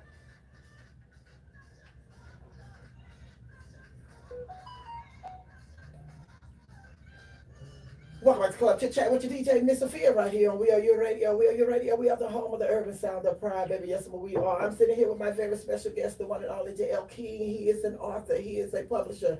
He is a A public speaker, yes, motivational speaker. He is a grandfather. He is a father. He is a lover. He is a friend. He is everything, and he is here at Club Chit Chat. Hey, JL, how are you? What's up, Pm? Yeah, you are educating us today. I'm putting all the tea on the table. Yes, Why you am I are. doing that? Yes, honey. The spirit in the room. That's how you entered the stage, pouring the tea. The spirit has come over me. I've been on Oprah 4 times and talked to Oprah and told her all the tea. And you have written, how many books have you written? 17. 17 books, and you're helping people. You're a publisher now. You're helping other people. 5 stage plays. I produce a couple of TV shows, and I'm negotiating right now with some folk in New York who want to turn on the download into a movie once this pandemic is over. Finally. And you have a book that's coming out next year. I have 3 books coming out next year. I have one called A Guide for Black, Gay, and Bisexual Men Over 50, Living Your Best Life. And I have another book coming out called Book Breaking, which is a story about an African king that was brought to the United States and raped. You know, that whole book breaking thing. Prison. And I'm trying to think about doing a children's book.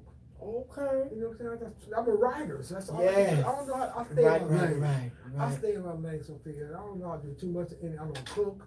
I don't clean. I just write. You just shop, write. And shop. And shop. You're a sharp dresser too. I try. And you're a very great supporter. I try to You support. and give back. The more you give, the more you receive. Yes, and one of the things that you say that's on your table, one of the things that's on your plate right now is you want to do something for the older gay men. Baby boomers are the largest population in America. In the African American LGBTQ community, we represent a large chunk of that, even though we're not respected, nor are we given our props. You know, gay black men 50, 60, 70 years old in Atlanta don't get their props. We try to figure out where we want to fit in. We're still looking for love. We're still dealing with our health issues. We're still dealing with loneliness. And a lot of my friends in their 50s and 60s who are beautiful and handsome and masculine and successful, they still don't Jack and Grinder, looking for love. Just yesterday I had a conversation with one of my best friends who met a brother on Jack who tried to get money out of him, tried to blackmail him because he's lonely. You know, a lot of brothers don't know what our support systems are. Where do we fit in? How do we dress?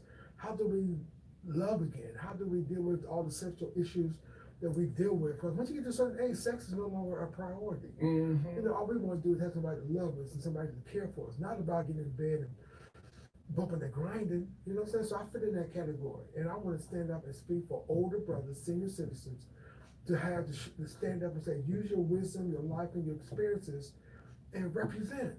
I'm going to reach out to AARP. I'm seeing if they will finance or fund or support or sponsor my program to empower older black, gay, and bisexual men, and eventually hopefully it'll be lesbians and transgenders and so forth and so on.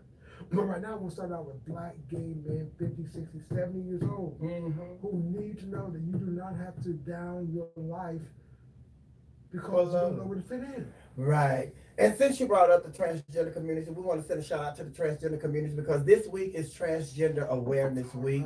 And I want to send a special shout out to the city of Miami because another transgender young lady lost her life, you know, tragically this earlier this week. And she was the drag daughter of a very close friend of mine, Shayla Reese, and she was killed, you know, allegedly, and they have her arrested. She was killed at the hand of her boyfriend.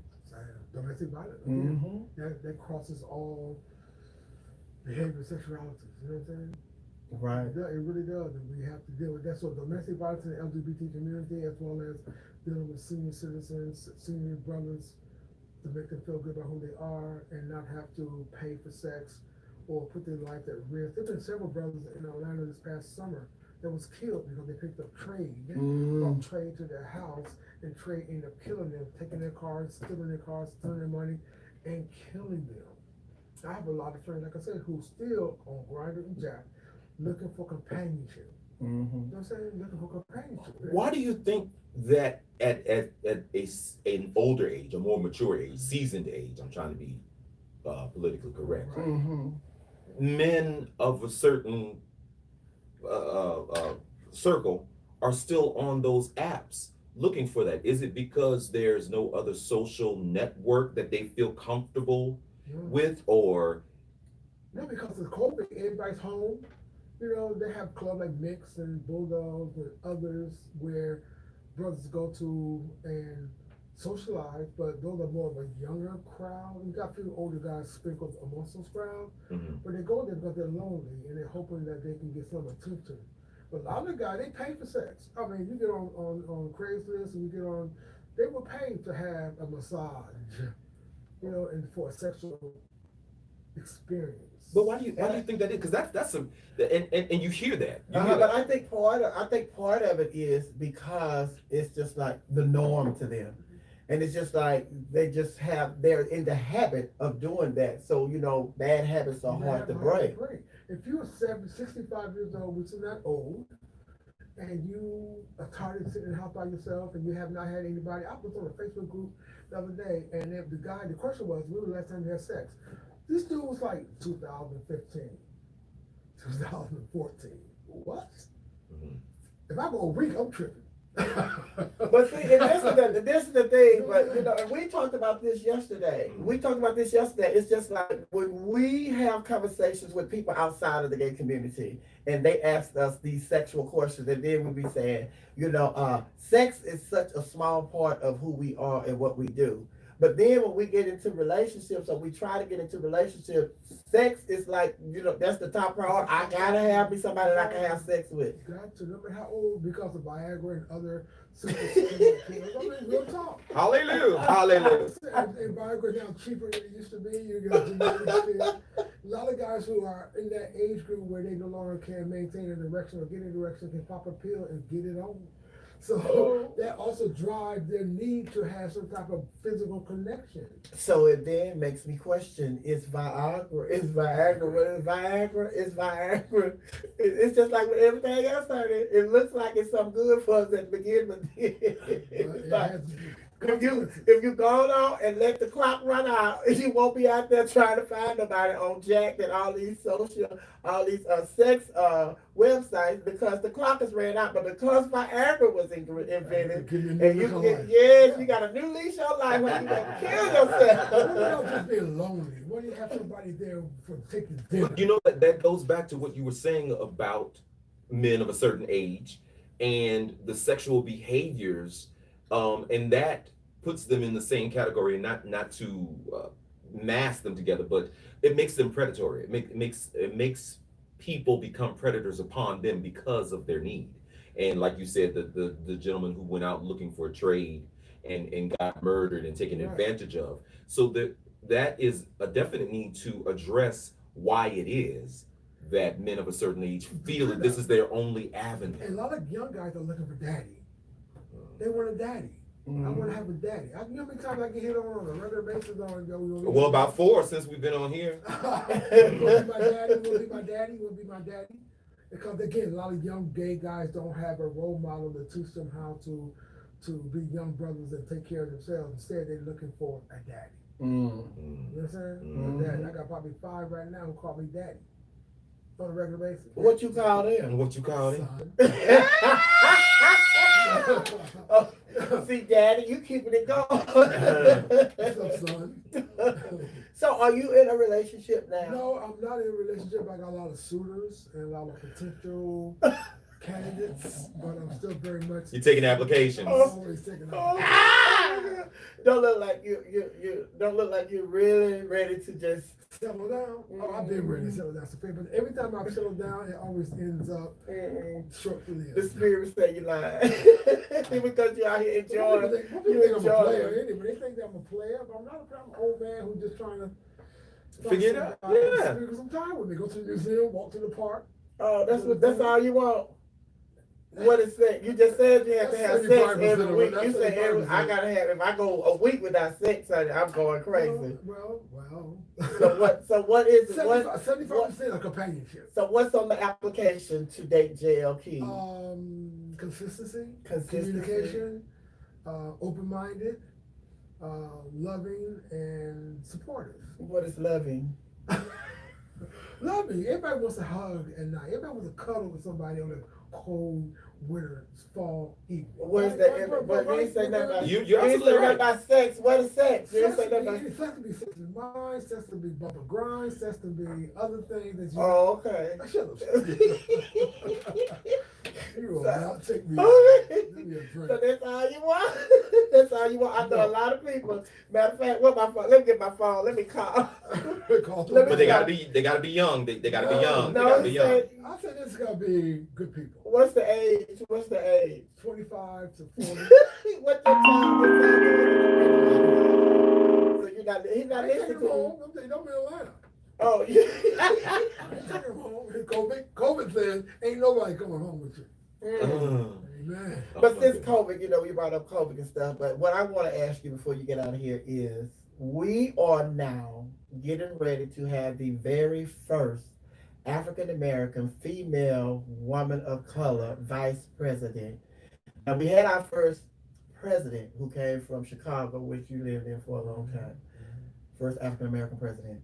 Now we're getting ready to cross another bridge. Amen. What do you think about that? Wow, I'm just so excited. I'll be so glad when Trump will just get the freak out of the White House so they can come in and take over and do what they're supposed to do. I'm proud of her as a father of a daughter and a father of a lot of play daughters who look up to her. I'm excited that sometimes it's even hard for me to imagine that she is next in line to be the president. But because of Donald Trump and the stupid stuff he's doing, it's overshadowing her and Biden's success. Well, I think when Trump decides he's going to concede and go away, we really going to get a focus on what Vice President-elect Harris is going to be able to do. I'm excited about Hillary Clinton as a female. So you can imagine how excited I am about having Vice President-elect Harris ready to walk in there. That's gonna be a beautiful one. The AKA, oh my God, I keep telling everybody they don't know. If you didn't go to an HBCU school, honey, you just don't know what's getting ready to happen. I'm telling you, that day, everything is gonna be pink and green. Yes, everything is going to be pink and green. So I live on CNN. I like to CNN in the morning. I go on CNN, I go to bed. And you see young sisters like Abby Phillips on CNN, who's bad. You're looking at the other sister with the short hair. You talking about the working with Joe Biden? Yes. Simone Sanders. I love Simone. She's the best. I hope they make her press secretary. Yeah, she's one of she's in the running. It's her and Jean-Pierre. Oh, really? Yeah. She's another African American. Was she African American too? She was Kamala Harris. She worked with. She was her person. Yeah. But they deserve their spot at the table once Biden is in there, because he needs to have a whole lot of black folk and Latinos at the table. But he's already started with his transition team. Like the majority of his transition team, they are people of color, and the majority of his transition team and people that he's putting in his cabinet are women. So he's already putting his money where his mouth is. Yeah, I love it because of us, he got in. Because of us, Georgia turned blue. So I'm excited about what the future has for all of us. I'm excited about just a world change with this. Are you guys going to take the vaccination? It depends. It's like Kamala Harris said during the debate. If Trump tell me to take it, I'm not taking it. She said, but with all the research work that is coming out, and then it's looked very promising with the research work on the 2 vaccines that are, leading the pack when it comes to these vaccines, I'll be willing to take it because it's like 95% success rate. So I'll be willing to take it. Me too. I'm hoping that will give us some breathing room so we can go back to some type of sense of normalcy. Well, the downside to that, hate to be the downer, but the downside to that is that the virus has already mutated for a second or third time. So this vaccine is not going to be the cure-all for COVID-19 if you have or contract the mutated version of the virus. Stop it. Don't. But you have to have 2. And I don't know the space, the time span in which you have to have the second shot, but they said you're going to have 2 vaccines. You're going to have that twice. But, Mr. Downer over here, we're not going to... Sorry. I'm sick of wearing masks. Yeah, and I'm going to send his ass back to the morning show. He's not coming in no more, honey. We trying to bring everybody out, put a smile on people's face, honey. Get your ass out of here, Joe. Oh, but you have the organization that you're working with. Right. Again, I'm also the founder of the National Black Gay Fathers Organization. We have over 1,500 members. These are black gay men who are fathers, and grandfathers, and uncles, and big Biological. biological or adopted. Oh, Those okay. brothers who care about, who are gay, who really are sitting at the table and want to be a part of their child's life or a child's life. But from that, I'm going to split off and do the national organization, hopefully, black, gay, and bisexual men over 50, and provide a way for them to have support and education and support groups so they don't have to continue to try to fit in and put themselves at harm and know that's okay. I think the older you get, the wiser you become. The older you get, you should be honored. Like in Africa, they honor their elders. They honor their elders. In the LGBT, the gay, black gay, they don't honor the elders. They don't honor us as older men. Sure, we don't honor men heterosexual, just black period. Period. I said we do a horrible job. We as black people do a horrible job of preserving our heritage and our history. We are the worst. The word, our elders. I'm an elder. I know I'm an elder, and I'm proud to be an elder. So why should I have to be quiet? And I'm an elder. You should want to honor the elders and go to us for our wisdom. All the stuff I shared with you today, those are my experiences, my life experiences, and you can learn from my mistakes. I embrace my mistakes. I don't blame nobody for my mistakes but myself. And once you grasp that and understand that and able to accept your fuck ups as well as your successes, it makes you a better person. And then it's just like, just sitting here with you, honey, both of y'all have horrible mouths. Y'all dirty mouths, just dirty mouths. No, but sometimes, like George said earlier, you just got to give it to them raw. Because we are living in a time where, because everybody is sugarcoating, these Republican senators and these Republican congressmen and women, they are not able to go up to Donald Trump and tell him, listen, dude, you lost. Get over it and get yourself together and get ready to get up out of here because somebody else is coming in here and we don't have time to babysit you. And, while you're sitting here licking your wounds, this virus is taking over this country and other things are happening. Unemployment is, at an all-time high. We just got too many problems. Yes. I just found out the other day that if you lose your job, I thought if you lost your job, you automatically were eligible for an EBT card. And I found out yesterday, no, you're not. But they trying to cut our food stamps. You cannot get a food stamp card if you lose your job. They trying to cut our food stamps. They're not trying to get nobody no jobs. They're not trying to. And it's just like, and then they want people to go to work during this pandemic talking about it's almost like we're riding the curve. No, we're not. No, we're not. But I want to thank you for coming and joining us today, honey, because I just really had a conversation during this last 30 minutes because we're supposed to be in about 2 breaks by now. We did all the breaks at once. But I know you're getting ready to get out of here. But how can our listeners keep up with JL King? Well, all my Facebook pages are at the max, of course. But just follow me at J. You put it on the thing, right? Follow me on Facebook. I'm trying to build my Twitter following. Yeah, well, hold on, Brad Paul. You trying to build your Twitter? Twitter. I'm trying to build my Twitter. Twitter. Yeah. I don't know that much. Yeah. Now let me tell you, what's your son's name? So don't break no young people home. My son? Yeah, what's his name? Brandon, your daddy just said Twitter. So I'm going to have to let your dad get him a younger person. Right, to teach him the right. Ooh, see, I'm old. I know that I'm an old man. That's okay. But yeah, I just want people to just follow me and look forward to some things I have going on. I'm going to definitely share them and let people know that I need your help. I can't do it by myself. I don't want to do anything by myself anymore. Well, anything you have to do, anything that we can help you with, you're always welcome. The door's always open here. We are WERUradio. You're sitting here with the CEO, for God's sake. I must thank you for creating this platform for the LGBTQ community. It's needed.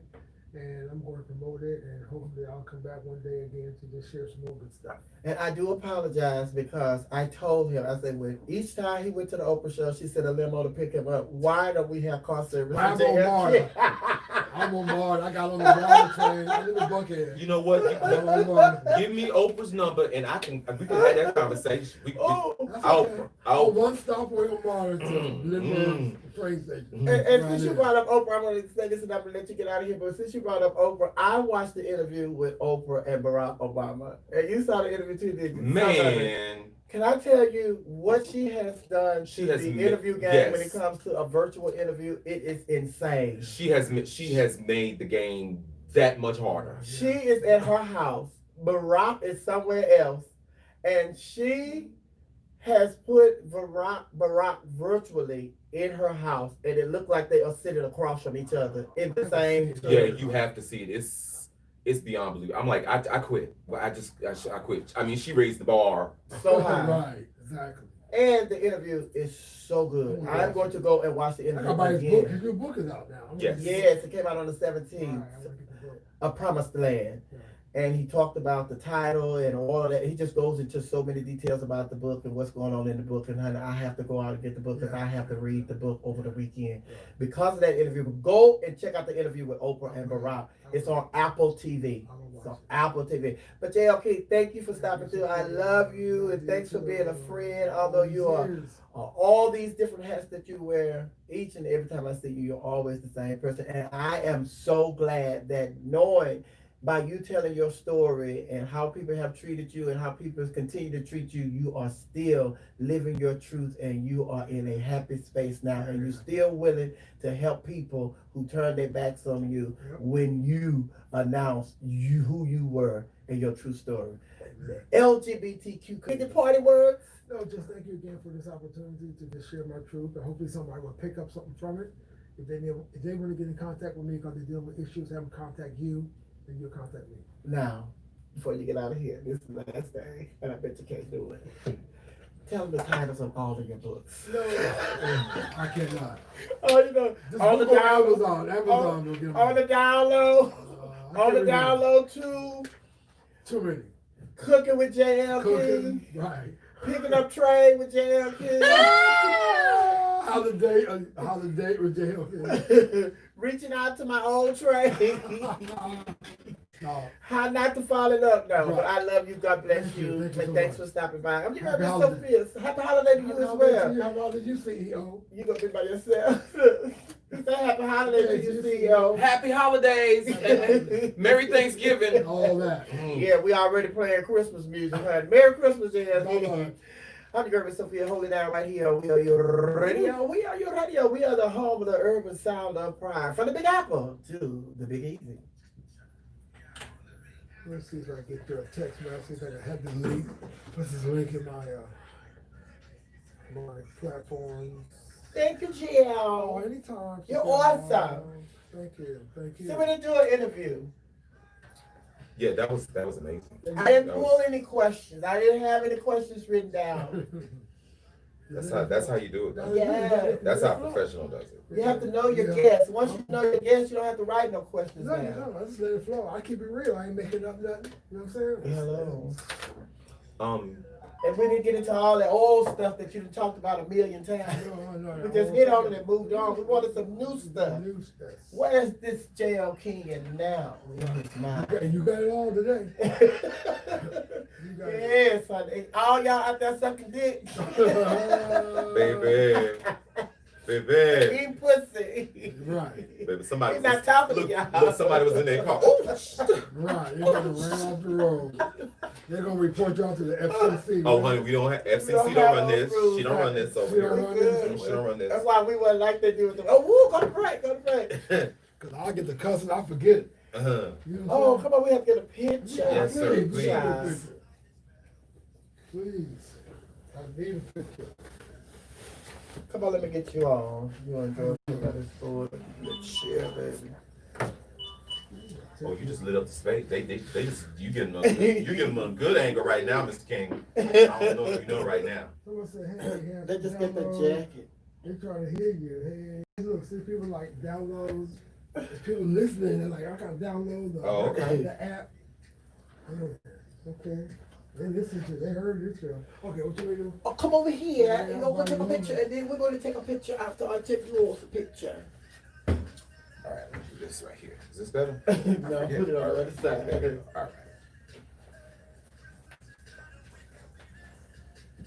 That one. Hold on. Lord, people in glasses don't want to wear their glasses for their picture. You can't see. Gotta look good.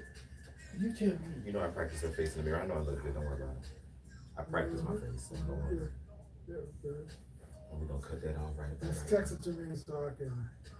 Oh, I want that. You're awesome, Mr. You King. you're awesome, Sophia. Are you kin to the King family? Do you get that question a lot? I know you do. Yeah, I do.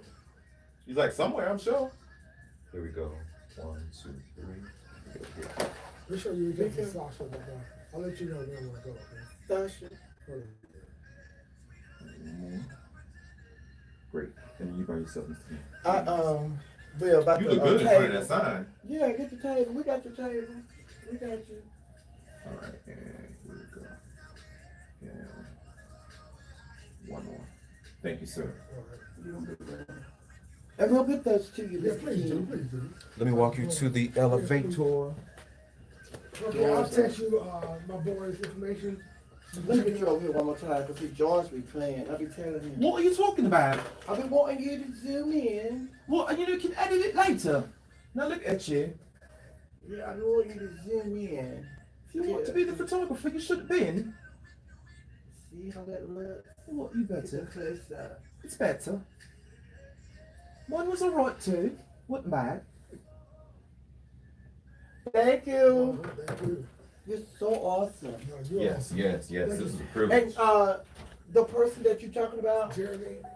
yeah, having to email me and send me a bio and a picture, Okay. and we'll work it out. All right. Thank you. All right, thank you. Take care.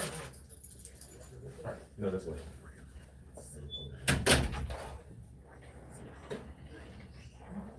What my children say, gotta spend some time with my children. Right, Ty. I ain't never heard of that either. Mutation. I ain't heard of it. George just making stuff up. He just be playing the devil advocate, honey. He don't be doing that. He ain't no nurse. He ain't no doctor. Baby. These pictures, honey. You feeling this hair? This Jalen's hair. This is the hair Jalen had on when he was here. I said, let me pull this out, honey. The spirit of Jalen in here. Get this. I may have to dance on Jalen. He's soft spoken. Wasn't he soft spoken, honey?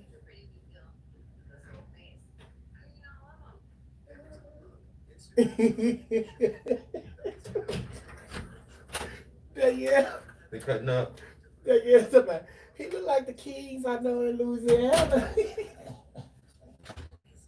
Who's from Louisiana? The great Danielle.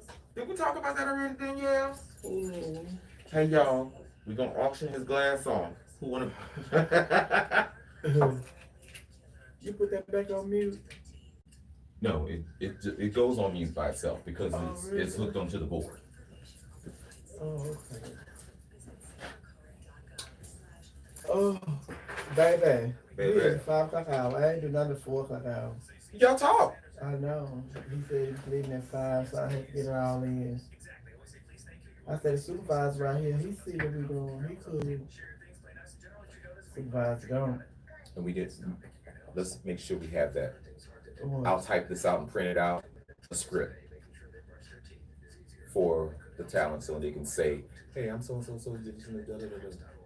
That's what you was talking about. Yes. For the drop. Yes. This what you say, do the drop. Mm-hmm. And that's why I was trying to hurry up and find it. I thought you wrote it out. No, honey. But that's what we'll do from now on. Whenever we have so and so, we'll have that. I have it. We'll print it out. So you can just always. Yes. Hi, I'm so and so. Da da da da. You said it's real. Yeah. I know what I thought you were talking about. That you loving that hair, honey? You tossing it, honey? You gonna get whiplash? No, I'm not.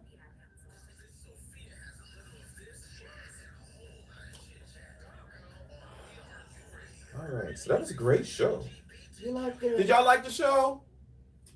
Is this going on? Oh, you just you controlling that. Yeah, I just turned it off. Child, pass me them snacks, honey. Let Aina get her some. Just give me them chips out of there, honey. We don't have a one bag. I hate to eat the one bag of chips. You good, honey? You fine. They They make more than one y'all. bag of chips, honey. Cause this is what I'm about to eat. I don't know if they can see that. That chocolate Them pie. fudge rounds? Oh my god. And you made that sound just like I don't even want to eat it now.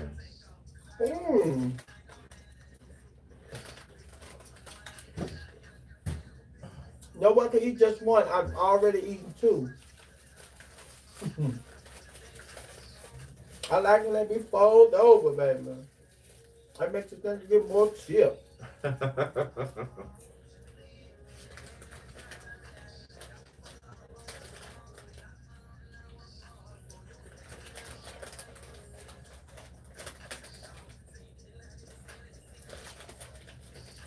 Who just sent me a text? So, Hey, CCP. I was talking to y'all. Hmm. Talking to y'all. But you better write it down. You be the forgot it. Ooh, this is a horrible place to have a damn check. If you fat. I'm not for you go now. I'm trying to maintain that distance. Didi, I love the show. I also enjoyed Miss Lawrence and Charles Blow yesterday. Thank you, Didi. Y'all don't forget to subscribe to the We Are You YouTube channel. Yeah, I need y'all to subscribe to the We Are You YouTube channel. I also need y'all to share this, Share and like and share. like all my posts. Y'all ain't been sharing and liking my posts. A few of y'all have, but not all of y'all. Like and share and like. Because sharing is caring. Mr. D, what we got to do to get you to go back to vegan juice?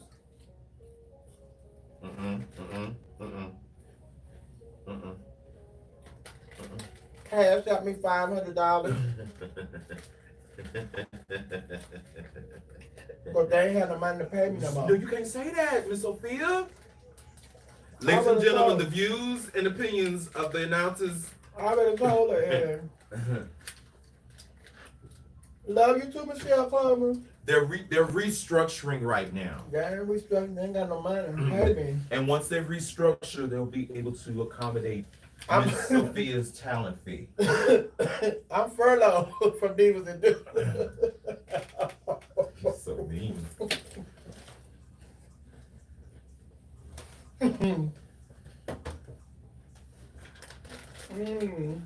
I'm furloughed. Not a bad thing, but no, Wade is getting ready to renovate his house. See? And we're going into the holiday season, and he said that budget-wise, he wasn't able to do it anymore. And I understand that.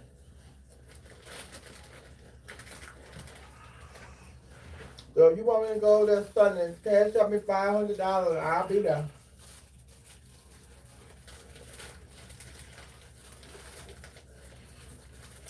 That boy in that second shirt, he kind of fine. There's no bad blood between me and the Divas and Dudes.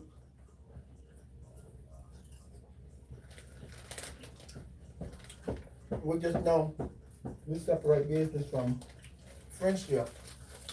We went into the agreement with that understanding. Business has nothing to do with our friendship. They got fuck that cake up. I work with Trinity every Sunday at the brunch. We good. She good.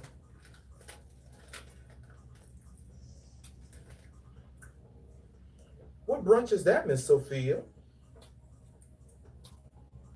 The traffic jam over at Traffic Kitchen and Bar. And where is that located, Miss Sophia? 1100 Crescent Street.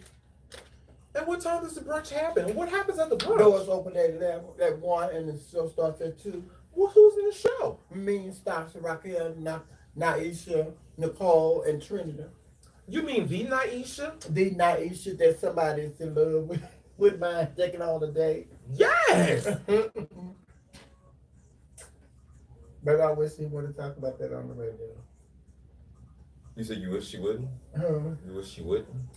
No. I'm saying I wish that was something that I can bring Naisha up here and talk about on the radio.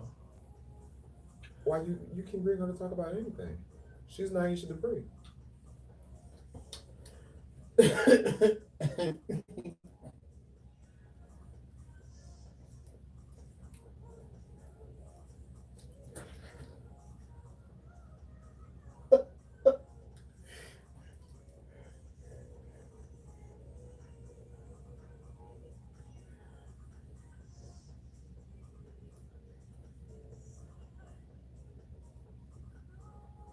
wish you knew my pig Latin.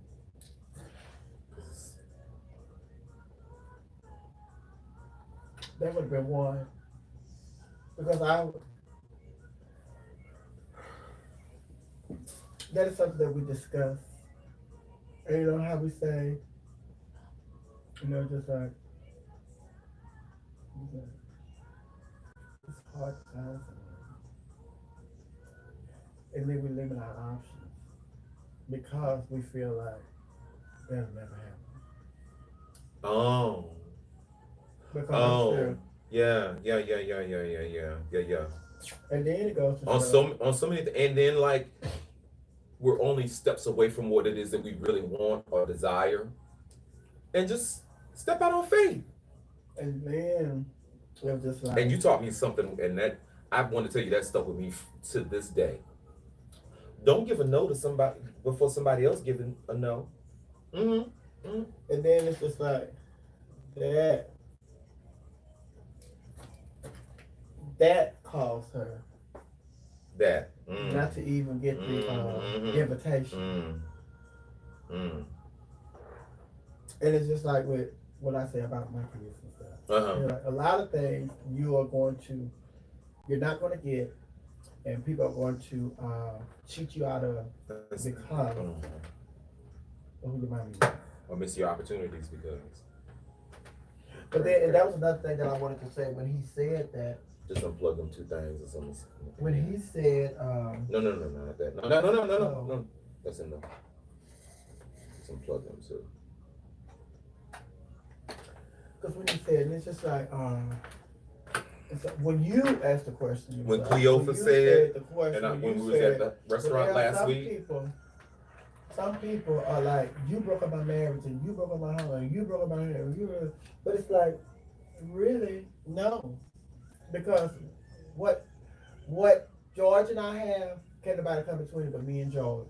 So if you allow outside forces to think that, right, then that's on you. Right. But if what he did freed your partner, then your partner wasn't in love with you to begin with. So that wasn't you wasn't in a relationship. Right.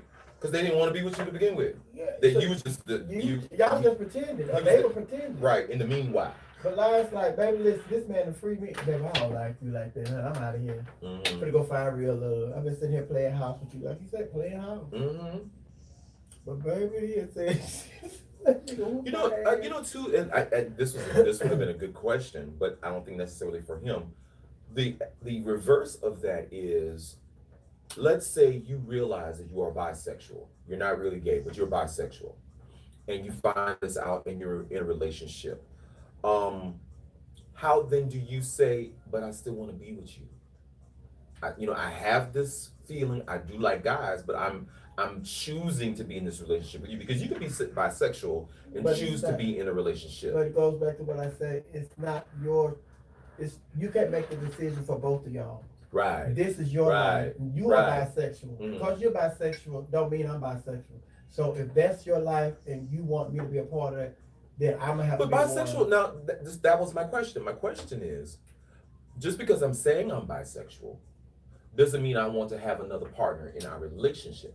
I'm just telling you this is what I have liked. So if I occasionally look like I'm admiring the physique of a man, just like a woman looks at a fine man and y'all married, it don't mean you want him. You just admire, this is what I like. So I'm just being honest with you. I'm not saying that I want to have a relationship with a man. I'm married to you. I'm committed to this relationship. But I don't think that's bisexual. Bisexual is you have to be sexual. No. Bisexual. No, that's not. I'm telling you my definition. Well, I'm telling you the definition. When you come to me and say that you're bisexual, I admire women. I admire men. I admire both sexes, but I don't consider myself bisexual because I don't want to sleep with women. But the thing is, and that I think that's the misnomer. But hold on, we're gonna talk about it on the show. We get on over there. We still on the air. I thought we was about to ready to go home. Wrap it. I done wrapped everything up. Get on over there. We finna talk about it. Yeah, honey. I was ready to wrap. Look, y'all, I done wrapped everything. Yeah, you was unplugging stuff. I thought you was moving back over here. I didn't know what. But we good. The guest is gone. So we right over there. We good. We got the most important stuff. And take this phone. Put this so we can take it home. You know, go ahead and put it in your bag. Put it in your purse. But yeah, so see, that's why I don't like talk about stuff when we off the air, honey. Because I like for it to be real. I really thought we authentic. was finished. I promise y'all, I was thinking we was done. Come on, Beyonce.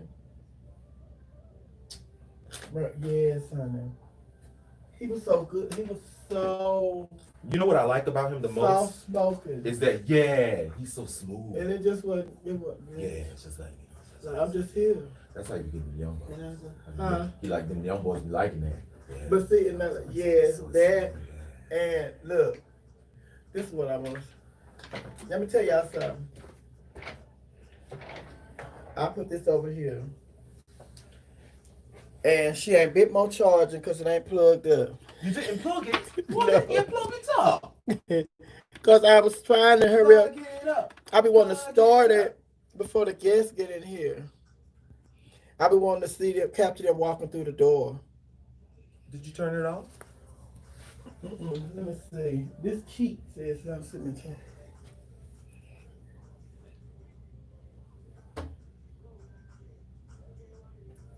Oh, he said, you know, he was registered to come on this year's cruise. Oh. Yes, he was. I remember that. Yeah, they were talking about that. Hey, Keith.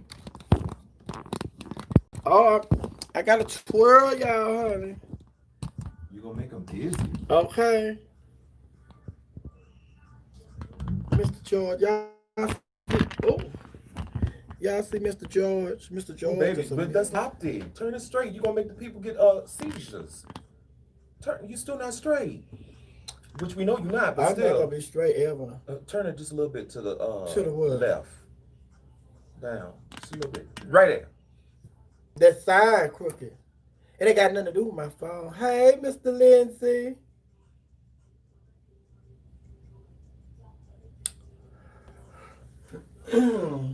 But what were you saying? And we'll say it when we get on Earth. No, I'm gonna say that's that we're not discussing. Wow. Oh, yeah. I've had my share of life's ups and downs. Mr. Kane. Thanks been kind, but the downs have been few. Baby, let me tell you something.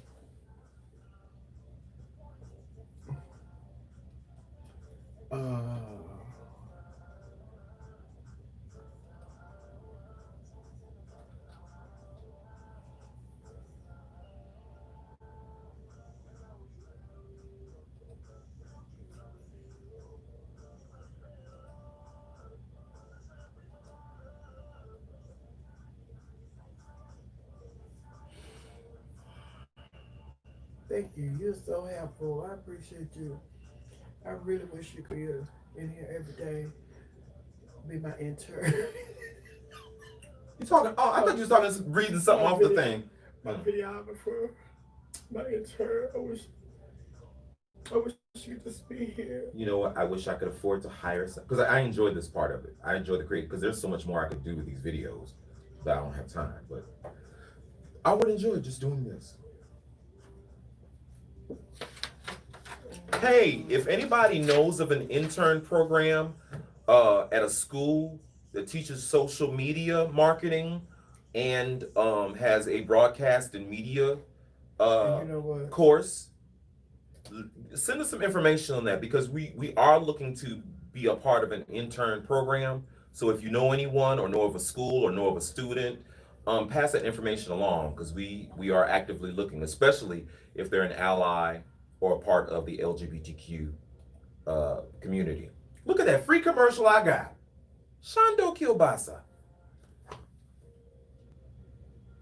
Now this person, well, I ain't gonna say that. Remind me to tell you about this person right here. Write it down. You see it? Well, I'll tell you about them later. See, some conversations ain't for everybody. But y'all still family. If y'all was here, y'all would hear the conversation.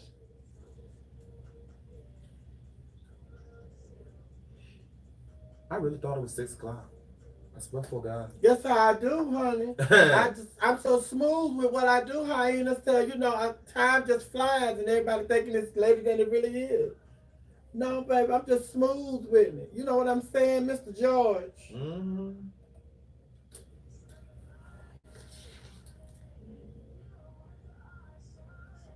You here tomorrow, or you fly out? Saturday. So you here tomorrow? Yeah, because you know I have those girls in the morning, and I'm coming tomorrow afternoon too. You know, tomorrow's the Trans Day of Remembrance, so I'm coming into the studio live. What? Y'all not taping nothing? Yes, the first 2 hours. Oh. Mm-hmm.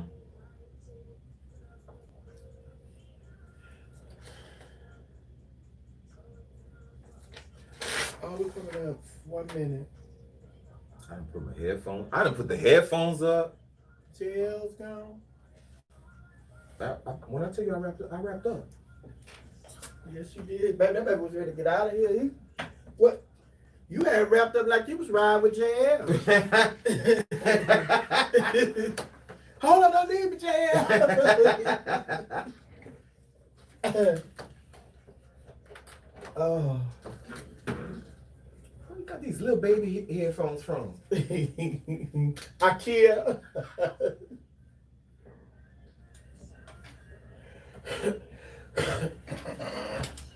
I can't even hear. I can hear.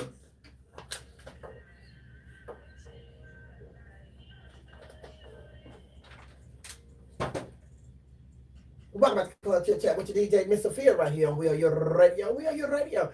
We are the home of the urban sound of pride. That was Light China. Light China, and the song was titled Body Art. Light China. Mm-hmm. We have Light China. And Dark China. And Medium China. Oh, you're listening to the CEO right here. I'm your girl, Miss Sophia, holding down on WERUradio right here, Club Chit Chat during the hours of 2 p.m. and 6 p.m. Club Chit Chat and WERUradio. Oh, we are the home. We can take our shoes off. Mine, you know, I always take my shoes off regardless of who here. I always make myself at home. I got COVID toes and I don't wear socks. So. Baby, listen, you need to have you some socks up here. Put you some socks up here. Okay, yeah, get the sock. There's your spare socks right over there. I'm gonna have them over there. Put them in a box or something. All right.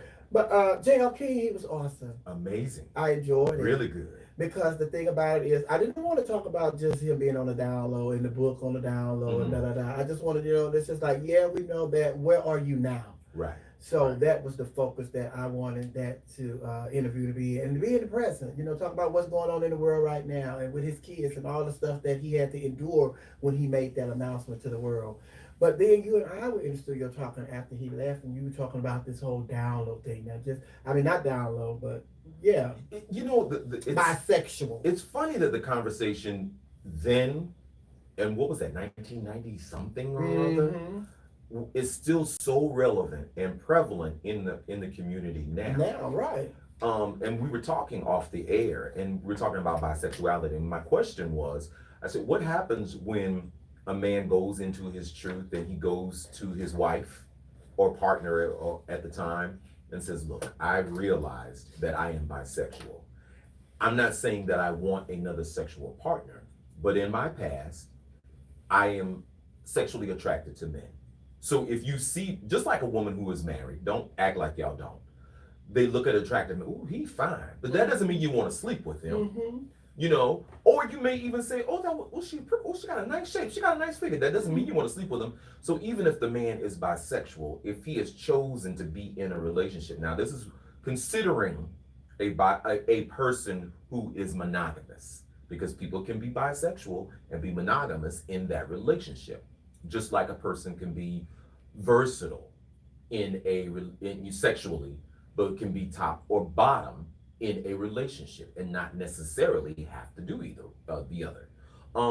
So my question was, or my statement was rather, what happens when that man wants to live in his truth, wants to stay in the relationship with the person he's chosen, but just wants to be honest about who he is? And society often makes that person, as you said, Because if that's what you like, that's what you like, and you ain't gonna want to be with me, and I can't understand that. My thing is, if you say you bisexual, then you make that decision for you. And if I want to be involved with a person that is bisexual, then that is a choice that I have to make. You can make the decision for both of us. So if you say that you are bisexual, you like both sexes, and I'm in a relationship with you, and you saying that I'm just being honest, but I'm not practicing, bisexual.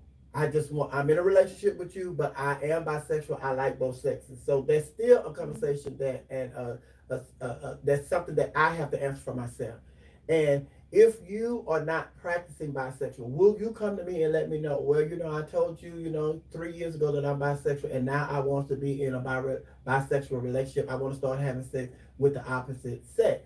So then that changes. But this is a conversation that we're going to have continuously. As long as it's just me and you say that you identify as bisexual, but you're not a practicing bisexual, you're going to be in a monogamous relationship with me, I'm cool with that. But when you are saying that you are bisexual and you're in a relationship with me and you want to practice being a bisexual, then I'm not for that. And the same thing is just like when you get in a relationship and you brought up the scenario when you're in a relationship and you don't know if you're top or you're bottom or blah blah blah. Some people they play both roles, but that is me and my partner making the decision what's going to happen in our relationship, which is the way it's supposed to be.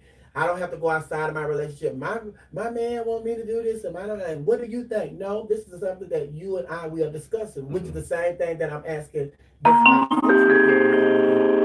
allow us to have this conversation between us and allow me to answer for myself. Don't think that just because I'm in a relationship with you that you could answer for both of us. Right. That makes complete sense. Yeah, and that's what I was meaning because I find, and not to assume, but I find that a lot of our community, and when I say our community, I mean African American community, we have a propensity to believe that bisexual means he's going to cheat on me, or he's not going to be monogamous with me, or one day he's going to leave me for, or I'm going to be in competition with. And I think that people who can be in a monogamous relationship, and I'm just talking about that group of people that are in a monogamous relationship, just like a pansexual person who is attracted to everybody basically, they can choose the relationship they want to be in and be happy with that relationship. It just means that they can love who they want to love at that time. But at the same time, it's just like, but that's like Janelle Monáe. She was the first person that put a face on pansexual for me because I never heard of it, never knew what it was until she came out and said that she was pansexual. She identified as pansexual. That's good for her, but like I say, she cannot force somebody else. Like she's pansexual and this person is bisexual. You can't turn a bisexual person into a pansexual because you're pansexual. So it's just like you have to give the individuals the space to make those choices for themselves. Now let's flip the subject for just a second because it is Transgender Awareness Week, and a lot of people, especially in heterosexual world, realize that they have been living in an identity that was not theirs, not who they are, and in our society, that's still a hard conversation to have. Laverne Cox and T.S. Madison and Angelica Ross and India Moore and all these people on Pose have given a vision to it. But I was watching India on her Instagram earlier today, and she says, I hate when cisgender women come up to me and say, where did you get your vagina work done? Where did you get it at? And she's like, I don't want to be your reference to what your cisgender identity should be. And I think a lot of people now take those two, merge them together. If you're transgender, you're trying to assimilate a cisgender reality, and that's not necessarily the case. Does that make sense? Kind of, sort of, but I'm in that space where you have to be willing. You have to live your authentic truth, and you have to be willing to educate people on who you are. And it's not that people are trying to be in your business. And it's not that people are coming for you. It's that I go to school to learn stuff that I don't know. Mm-hmm. So you are presenting me with something that I don't know about. Mm. And I'm coming to you to educate me about who you are and what it is that I don't know. So when you close the door on me and think that I'm trying to use you as something other than educating me on something that I don't know, Mm-hmm. then it's just like I think that's where the disrespect comes, because people come to you to gain your respect by asking you these questions, and you shut the door on them, and then they go on and assume this is what is going on because you didn't educate them. Mm. And when they assume what is going on and they say stuff that they don't mean to be offensive, but you take offense to it, you have to own up to some of that responsibility because you were unwilling to educate that person on who you were when they came to you asking Wow. you who you were. Wow. Wow. Good stuff. That wow. I ain't got nothing to say after you put the bloop right on That's how it there. is. And then it's just like you have to be willing to say, I tell people all the time, you have to go to the source. It's just like people, when I was over at the other radio station, people come to me asking me transgender questions.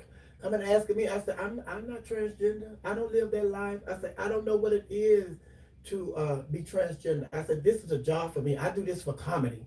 But a person that's living their life as a transgender woman or man, that is their life. Mm-hmm. They're not playing a game. Mm-hmm. They're not doing it for comedy. I said, so you asking me that question, I couldn't tell you how it is to go home and tell your mother that you're born in the wrong body. I couldn't do that because I've never had that conversation with my mama, because that's never something that that I feel that is my life. So you have to go to the person that have the answers to the questions that you that have the answers to the questions that you have. And this is a conversation that I had it with Raquel. I had the conversation with Stasha. I had this conversation with Jasmine Bonet. I've had this conversation with Nicole. I've had this conversation with a lot of transgender girls in different cities. It's just like, listen, people are coming to me asking me about you. I can't talk for you because I'm not you, and I don't live the life that you live. And one of the things about it is, prime example, when V103 reached out to me, remember when the whole Malik Yoga stuff Yes, came I out? remember that. V103 reached out to me to get my opinion on the whole Malik Yoga situation. I went on there, and at the very beginning, every time we went to a break, at the very beginning, I would say, well, first of all, I'm not transgender. And I broke the ice by saying, I'm not transgender, I'm transmission. And the difference is I don't live my life like I'm a woman. I said, this is my job. I said, and this is just a job for me. And I do this for comedy. I said, but I do have friends who are transgender. And if you really want the authentic answer, you have to go to them. I said, but since you called me, and I'm going to give you my take on what I feel about the whole Malik Yoga situation. And I talked about it. There were transgender people who were upset that they gave me the platform to go and speak on an issue that I really wasn't walking in those shoes. But at the same time, those people are the people that are sitting back in the shadows and don't want to step forward and be the face of what we need to educate the people on what they need to be educated about. So it's just like, you damned if you do, you damned if you don't. Mm-hmm. Yeah, I think that it's important, especially as we continue on Trans Awareness Week, that we have conversations, because when I saw India's, and I'm using her as an example because it was fresh this morning when I saw it. When I saw her Instagram post, my heart went out to her, but at the same time I was like, but wait, she really wants to know. She's asking you because you're famous. It's almost like somebody asking Oprah Winfrey, what's the key to success? Oprah she's not the only, but you're there. So let me ask you because you're a source. And also, I think part of the equation we have to throw in here is because we have shows like The Real Housewives of Atlanta, and we have shows like Love and Hip Hop, and we have so many other shows that take the gay lifestyle and different aspects of the lifestyle, like with Miss Lawrence and Derek J and all of them on the show, and how they portray them. And then you see how they portray us, and then they just say, this is the gay community. It's like, no, this is a part of the gay community, but they portray it as though this is the whole gay community, which is what J.L. King was talking about. They thinking everybody in the gay community, all gay men are Or the same, the same, yeah. And then on top of that, you have these women on here stealing our lingo. You know, everybody want to start snapping. All the straight women want to start snapping. Yeah. And work and child and girl, they start acting like they're us. So a lot of people have a lot of distaste in their mouth because it's like you're stealing from us. But you won't acknowledge who we are. And you won't let us tell our true stories. So you have manufactured this gay lifestyle and these gay stories that you are putting out here. And you are putting these stories out here with the spin that this is true gay life. It's like, no, it's not. This is your made up mind. This is your fiction of what gay lifestyle is and what gays are. And the people are upset about that. And so they don't want to deal with those people because of how you have, put this BS out here about us and who we are. So it's like, go clean that up first and then come back to me. There's facts on top of facts today. Oh my goodness. Oh my goodness. Are we taking a break? No, we ain't taking no break, Yes, honey. ma'am. I don't want to break. I just want to talk. I just want to educate. No, I'm here with Sophia. Hold it down right here. We are your radio. We are your radio. We are the home of the urban sound of pride. Coming up, I'm going to try. I'm not going to say I'm going to do it, but the last time George was here, I wasn't able to do it. So I'm going to see. I'm going to try to do the birthdays. We'll see. Unless he strike up another conversation during this break. But come on, honey. This is All Mine by Ralph Tresvant featuring Johnny Gill. Speaking of girls. Ladies and gentlemen, the views and opinions. No. Oh.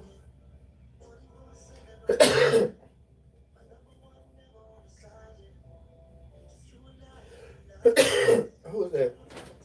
Somebody said, either way, it's rude to ask somebody about their genitals. I think so too.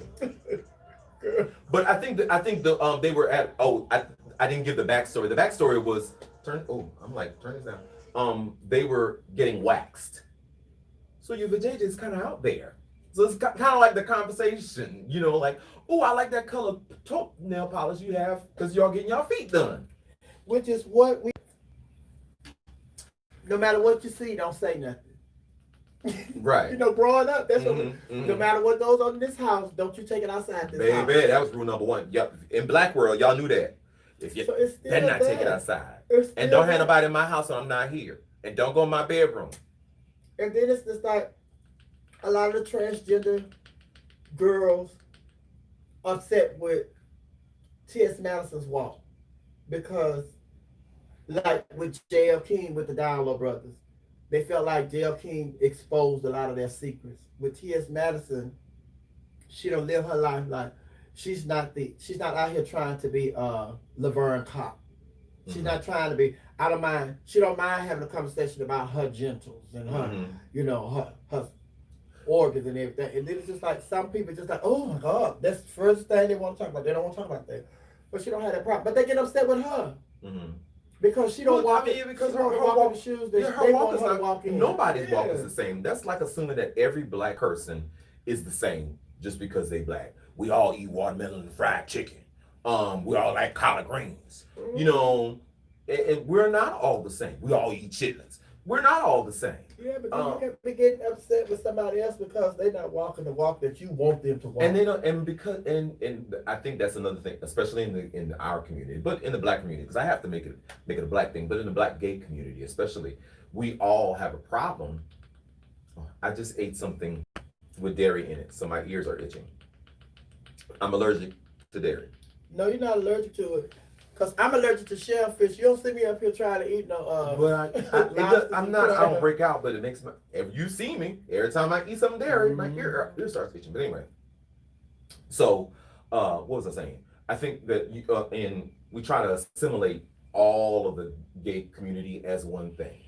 And the gay community are basketball players and hockey players and jocks and drag queens and mothers and fathers. It's just all these different things, but we try to put everybody in that one box. Well, if he act like this, he must be gay. He just might being a feminine man. It's just like it's just like there are some heterosexual men that have a lot of feminine ways, but they're not gay.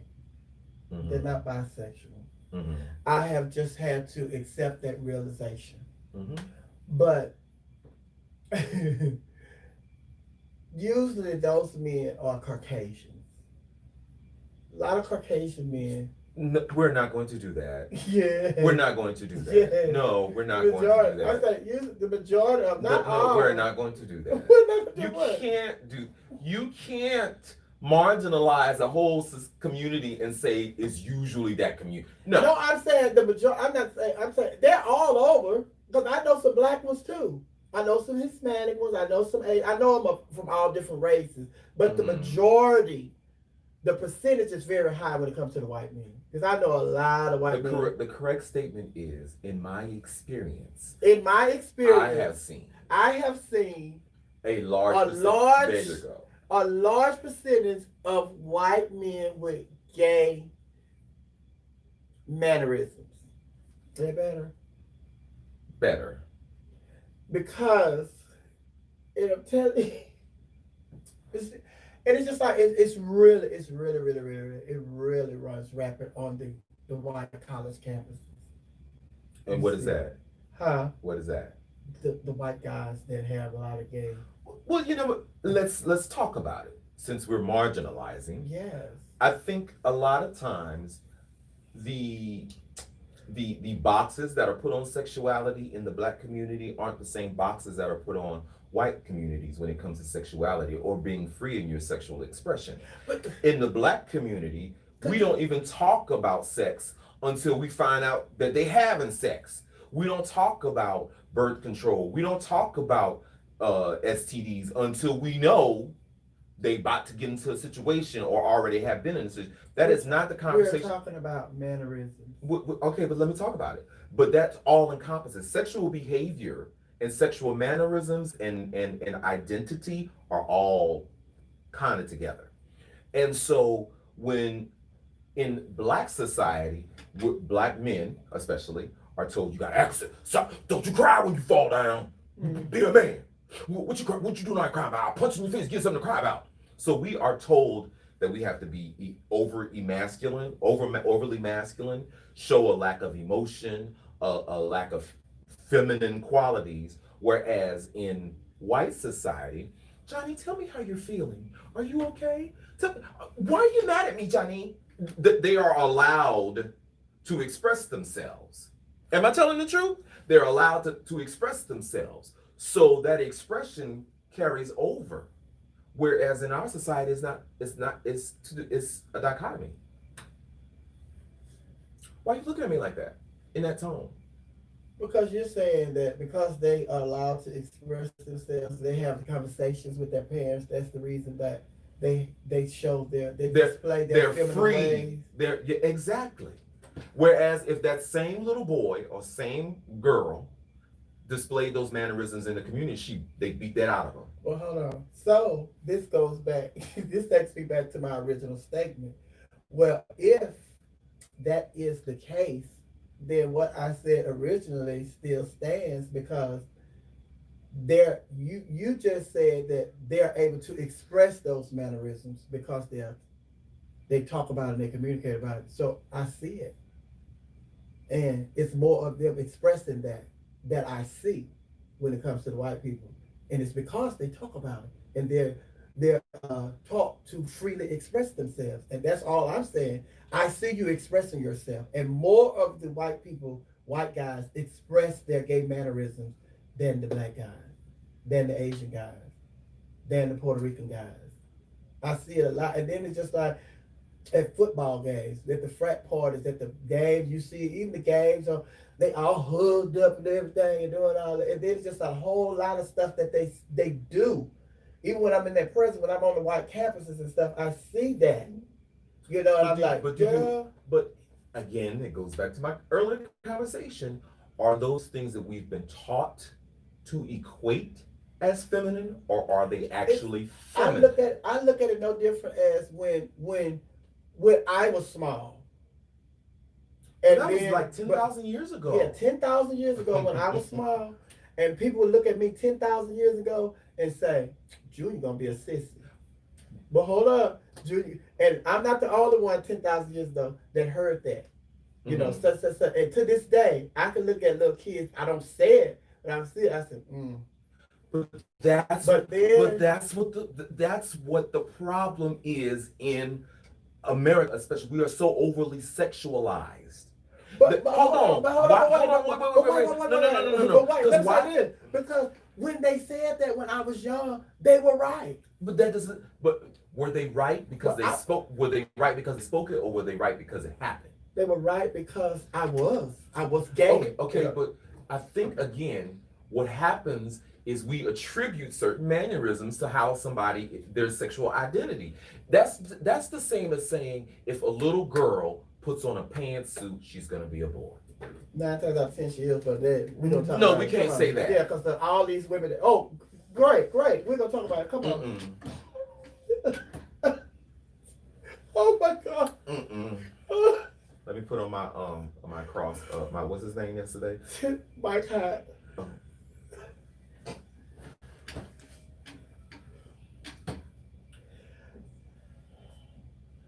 Oh, you listen to Trey's song, and that song is titled Circles. Yes, I'm your girl, Miss Sophia, holding down right here on WERUradio. WERUradio, we are the home of the urban sound of pride. And I am in the studio going around in circles with the CEO, Mr. George Day behind it, because we are having a conversation now. The Laughing Hyenas, they are privy to our conversation while we're off the air because my YouTube channel is up and it is live. But we are having conversations, and I have made a statement about, mannerism, men having women mannerisms, and I say it's more white men than any other race. And George said, "You cannot say that." I said, well, "What can I say? What you say I should say?" You should say, "In my experience." In my experience, I have seen a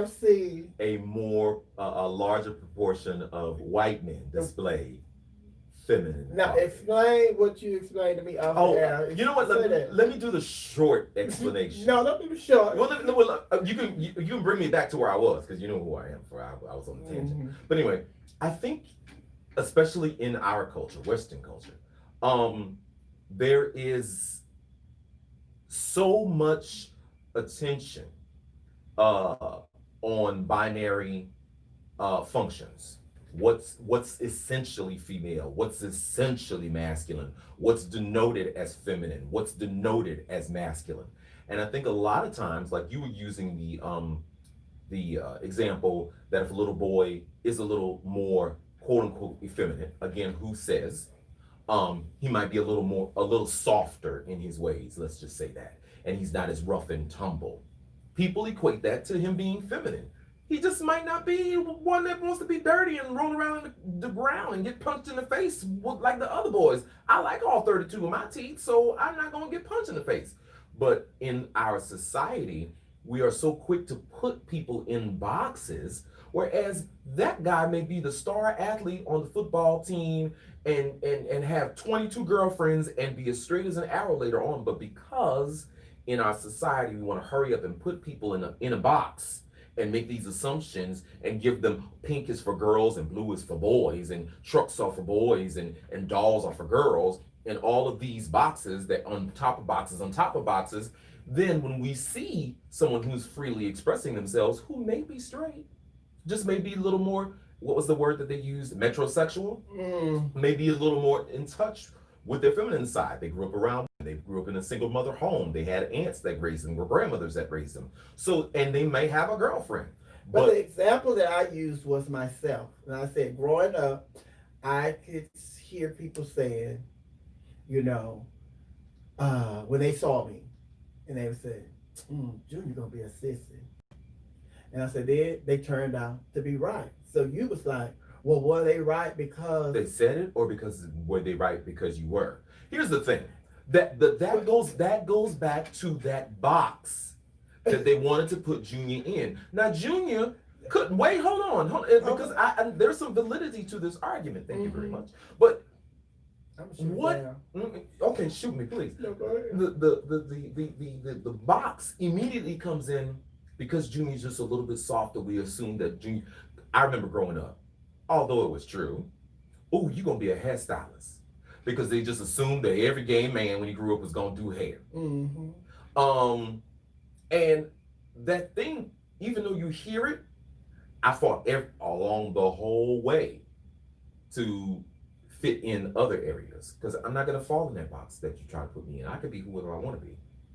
But at the same time, they created a box for me already before I was even able to make a decision fully for myself. So let's just say that you heard that and again, and that box became bigger and heavier and higher. And that was the only box you saw yourself in. Not to say that just because someone assumes that you'll be gay, but what if they told you, oh, you're going to be a big, strong boy when you grow up?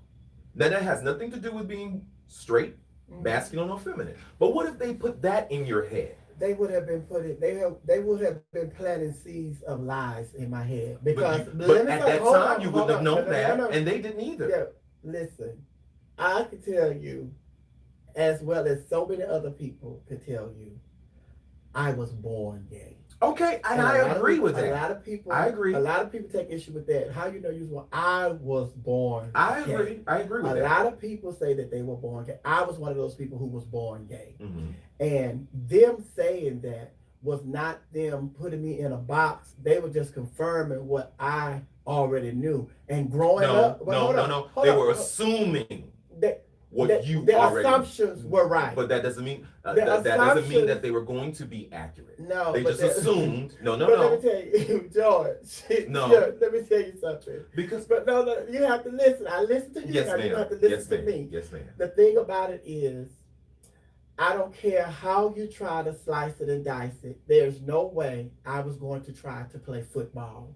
There's no way I was going to try to play basketball. There's no way I was going to try to play baseball. There's no way I was going to try. I love football, basketball, tennis, soccer. The only sport that I would have played was tennis. I wasn't going to play no football, which when I was growing up was something that boys played. I wasn't going to play no basketball, which when I was growing up, the girls had their basketball team, but I wasn't going to be no athlete like that because I did not have those desires. The things that I wanted to do growing up was I wanted to be an ice skater. I wanted to be an actor. I wanted to be a bus driver. I wanted to be something other than something masculine. Stop! But no. So ice skaters aren't masculine. Bus drivers aren't masculine. No. Well, stop. Well, hold on. Because there you go again with equating a role. Listen to me. This is my story. So my thing is, when it comes to the ice skaters, no, they wasn't masculine to me. They had on a little tight outfits. When it comes to the bus drivers, and when it comes to the flight attendants and all of that, I wanted to do those things because those people wore uniforms, and I just wanted to wear the uniform. But when it comes to the ice skaters stuff, no, I'm not going to sit up here and say, when I look at Brian Bartano and all these other ice skaters, these men ice skaters, no, I don't see no masculine ice skaters. Well, that goes back to my earlier argument about the boxes. Yes. And the boxes made you, even as a young boy, equate certain things that were assumed as less masculine as feminine. And the boxes often prevent us, what they talk about when they want to shut up? The boxes often stop you from fully being who you may or could be. But could you say, but I look at it as this, you say the boxes prevent you from being who you fully want to be, but those boxes could also push you in the direction that you need to go. Because as a child, when I was a child and I couldn't speak, when I'm 4 and 5, then somebody say, Junior's going to be gay. And I'm like, okay, I hear that, but I already know during the time they're saying this, I'm under the house kissing boys. Okay. So, and then it's just like, as I get older, when I move into elementary school and when I move into junior high, so now it's just like, I know I like boys. I know I like boys. It is not because I was put in a box.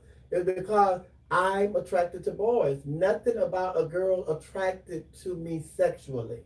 Mm-hmm. I like boys. Mm-hmm. So, having said that, I was quiet, I don't talk about my sexuality and what I like when I was in junior high and when I was in elementary, when I was in high school. Mm-hmm. I only started talking about what I like when I was in college. Mm-hmm. Because the last day of school when I graduated in the 12th grade, I tell a story all the time.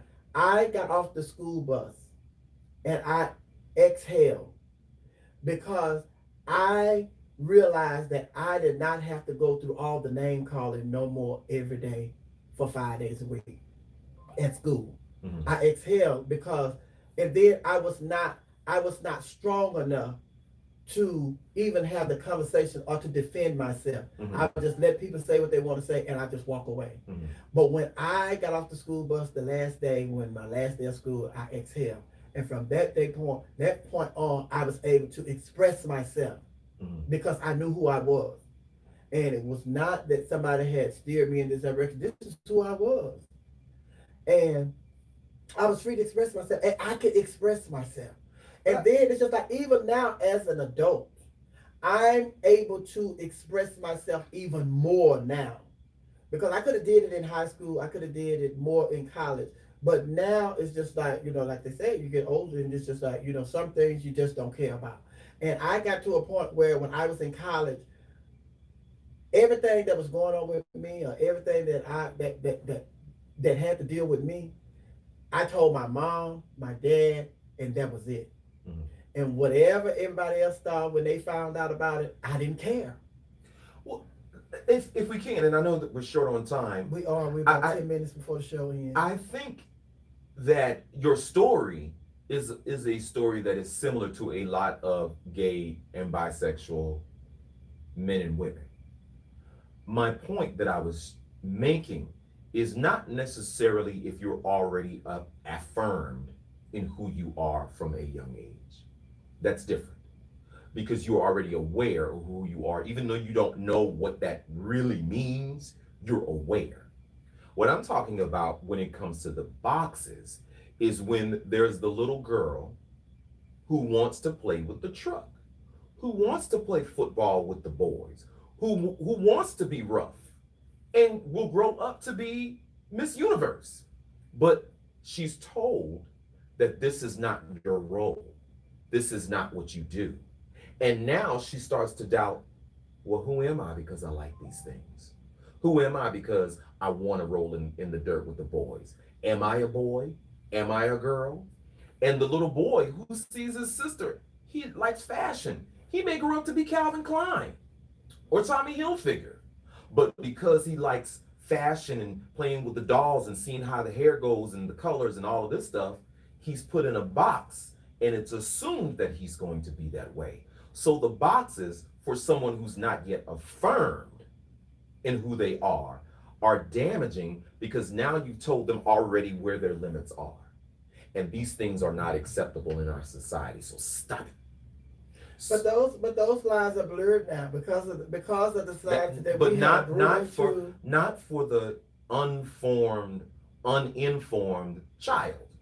Now, as an adult, those things are different and it's more prevalent. But even now in our society, the first thing when Dwayne Wade's child came out as transgender. Mm-hmm. Oh, he gonna cut his little boy dingling off. Oh, no. You've told your child, okay, you have the freedom to express. This is who you say you are. Express that. But society automatically went to sex. Oh, he want to do it with girls. Oh, why? Sexual identity and sexuality are not the same thing, which is the boxes I was talking about. Those identities, male, female, masculine, feminine, if we stop trying to put people in boxes and just let people live their life, we wouldn't have DL people. We wouldn't have people not living their truth.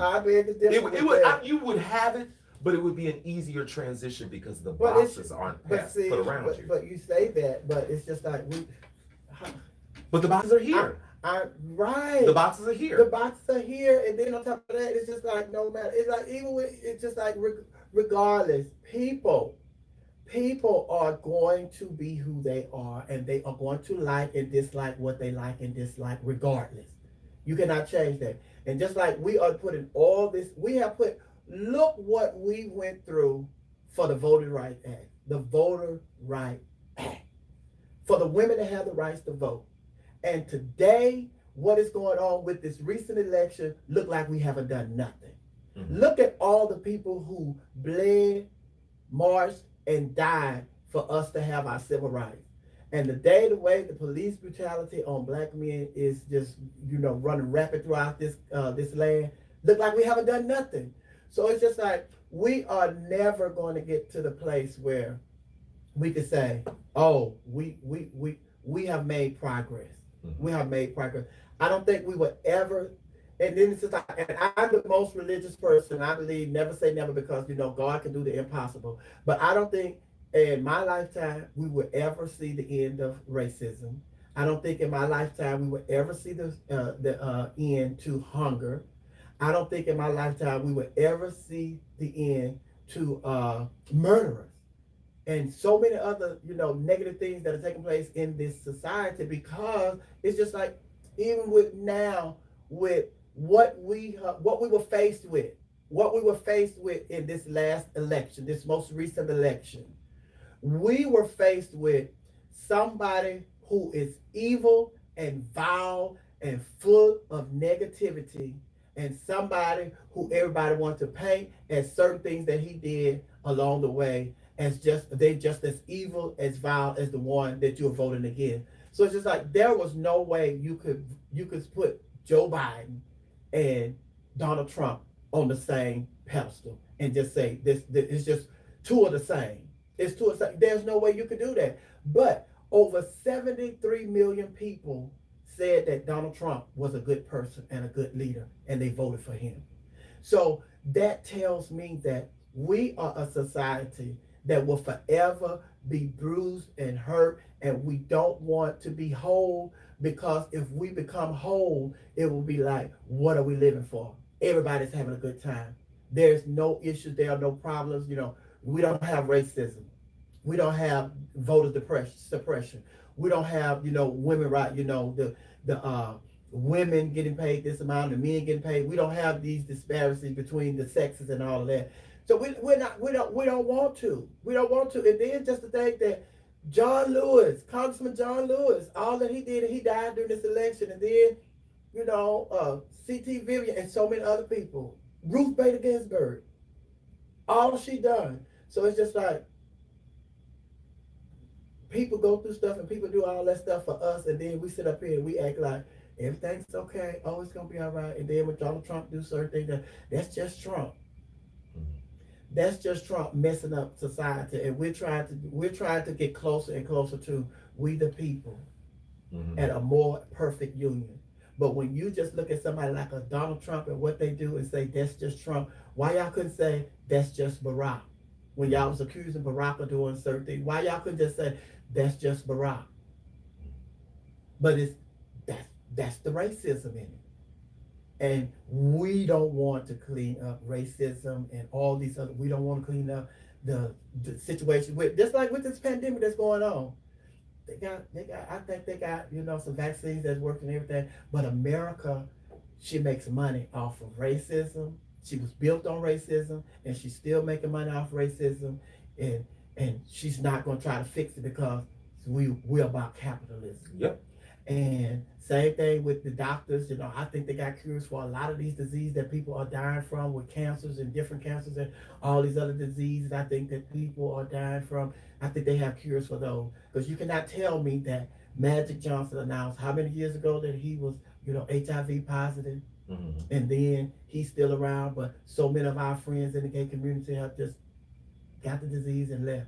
Then it's like, it's either your HIV or your AIDS. He's HIV, he don't have full-blown AIDS and blah, blah, blah.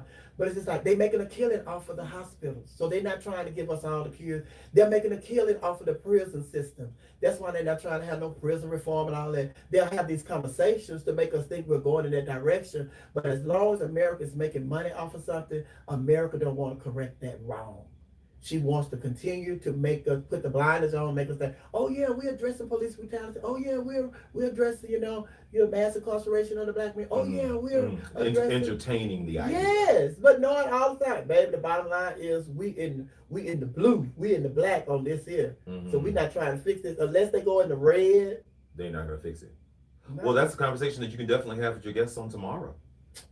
Yes, because I'll be having some politicians in here tomorrow. Who's coming in here tomorrow? Kawanza Hall, he's in a runoff election. He's coming in here tomorrow. And also Linda Pritchett, she's coming in here tomorrow. So we're going to definitely talk about that. And you'll be here. I'll be here, but I'm sitting in that corner. I'm not saying nah. Or saying something. You're going to talk because you have some great questions and great ideas. And I like when you are here and you could, because you bring out something that I hadn't thought about. And that's for a good show. That makes a good show. And then it's just like whatever we could do to give our listeners what they need to inform them, to educate them, and to entertain them, because that's what it's all about: informing, entertaining, and educating. I'm all for that. And if it comes out of you, if it comes out of me, it doesn't matter as long as they get the information.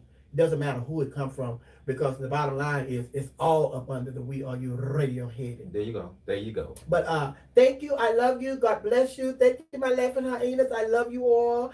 And remember to be blessed, but be a blessing. And more importantly, be yourself, because no one else could be you but you. But you can always tell everybody that, baby, I'm an original. Original. And, a carbon copy has never been an original. Yeah. Anybody that's copying you, honey, they're just a carbon copy, honey. But I'm so glad we had this time together just to sing a song or share A laugh or two. and before you ever know it, Comes the time for us to show it. and we have to say each other so long. goodbye. I love you. Farewell. And as always, We out. I'm out. Whew. Oh, Your job my is hard. God. I won't do this job. No, I'm not coming back tomorrow. It's hard. Ooh, Lord, I just feel like I got out of court case, and I don't think I'm gonna win. You were great. Oh my God. You were great. I said, Miss Sophia beat my ass down. I want y'all to know that. The boxes. Oh, The honey. boxes. Yeah, the boxes. The boxes. But it's just like you said, yeah, there are the boxes. But at the same time, one of the things that it didn't come back to what I wanted to say, but one of the things about it is you have the boxes here. Like you have, like, this is the girl box, this is the boy box. But where we are now with the Dwayne Wades, and then I am jazz, and all these other people, young people saying, no, I'm transgender, blah, blah, blah. And the parents embracing their children, being themselves. I mean, it was right on it, huh? So it's just like we had mixed two breaks together. Well, long as when we start, That's it. we're gonna have to really be on it. Tight. Yeah. Yeah. We'll worry about it. But what's that? But the parents now, they're embracing that. But it's okay. And I think what the parents are doing, what you're saying, the difference in when we were growing up and the kids that are growing up now, like they did put us in these boxes. They still do. In the category. But the difference is the parents now, I feel, with the Dwayne Wades and the I Am Jazz. And Those are exceptions. No, but it's just like the thing is, they put the boxes down. This is for girls, this is for boys. But I don't care which one you choose to play with. But I want you to be you. Those are the exceptions, because let's go to the two more examples of the boxes: Lil Boozy Badass and Kevin Hart. Even though it was years ago and Kevin Hart did say he apologized, blah, blah, blah. But that's what he felt. That's what he felt he needed to do for his household and for his kids. But again, I'm gonna make sure that he gonna be a man, and I'm for him, I make sure he like pussy. And if my little boy play with a dollhouse, I'm gonna beat him in the head with it. Again. But the thing about it is, with Kevin Hart, as a comedian, it's just like, that's what you do.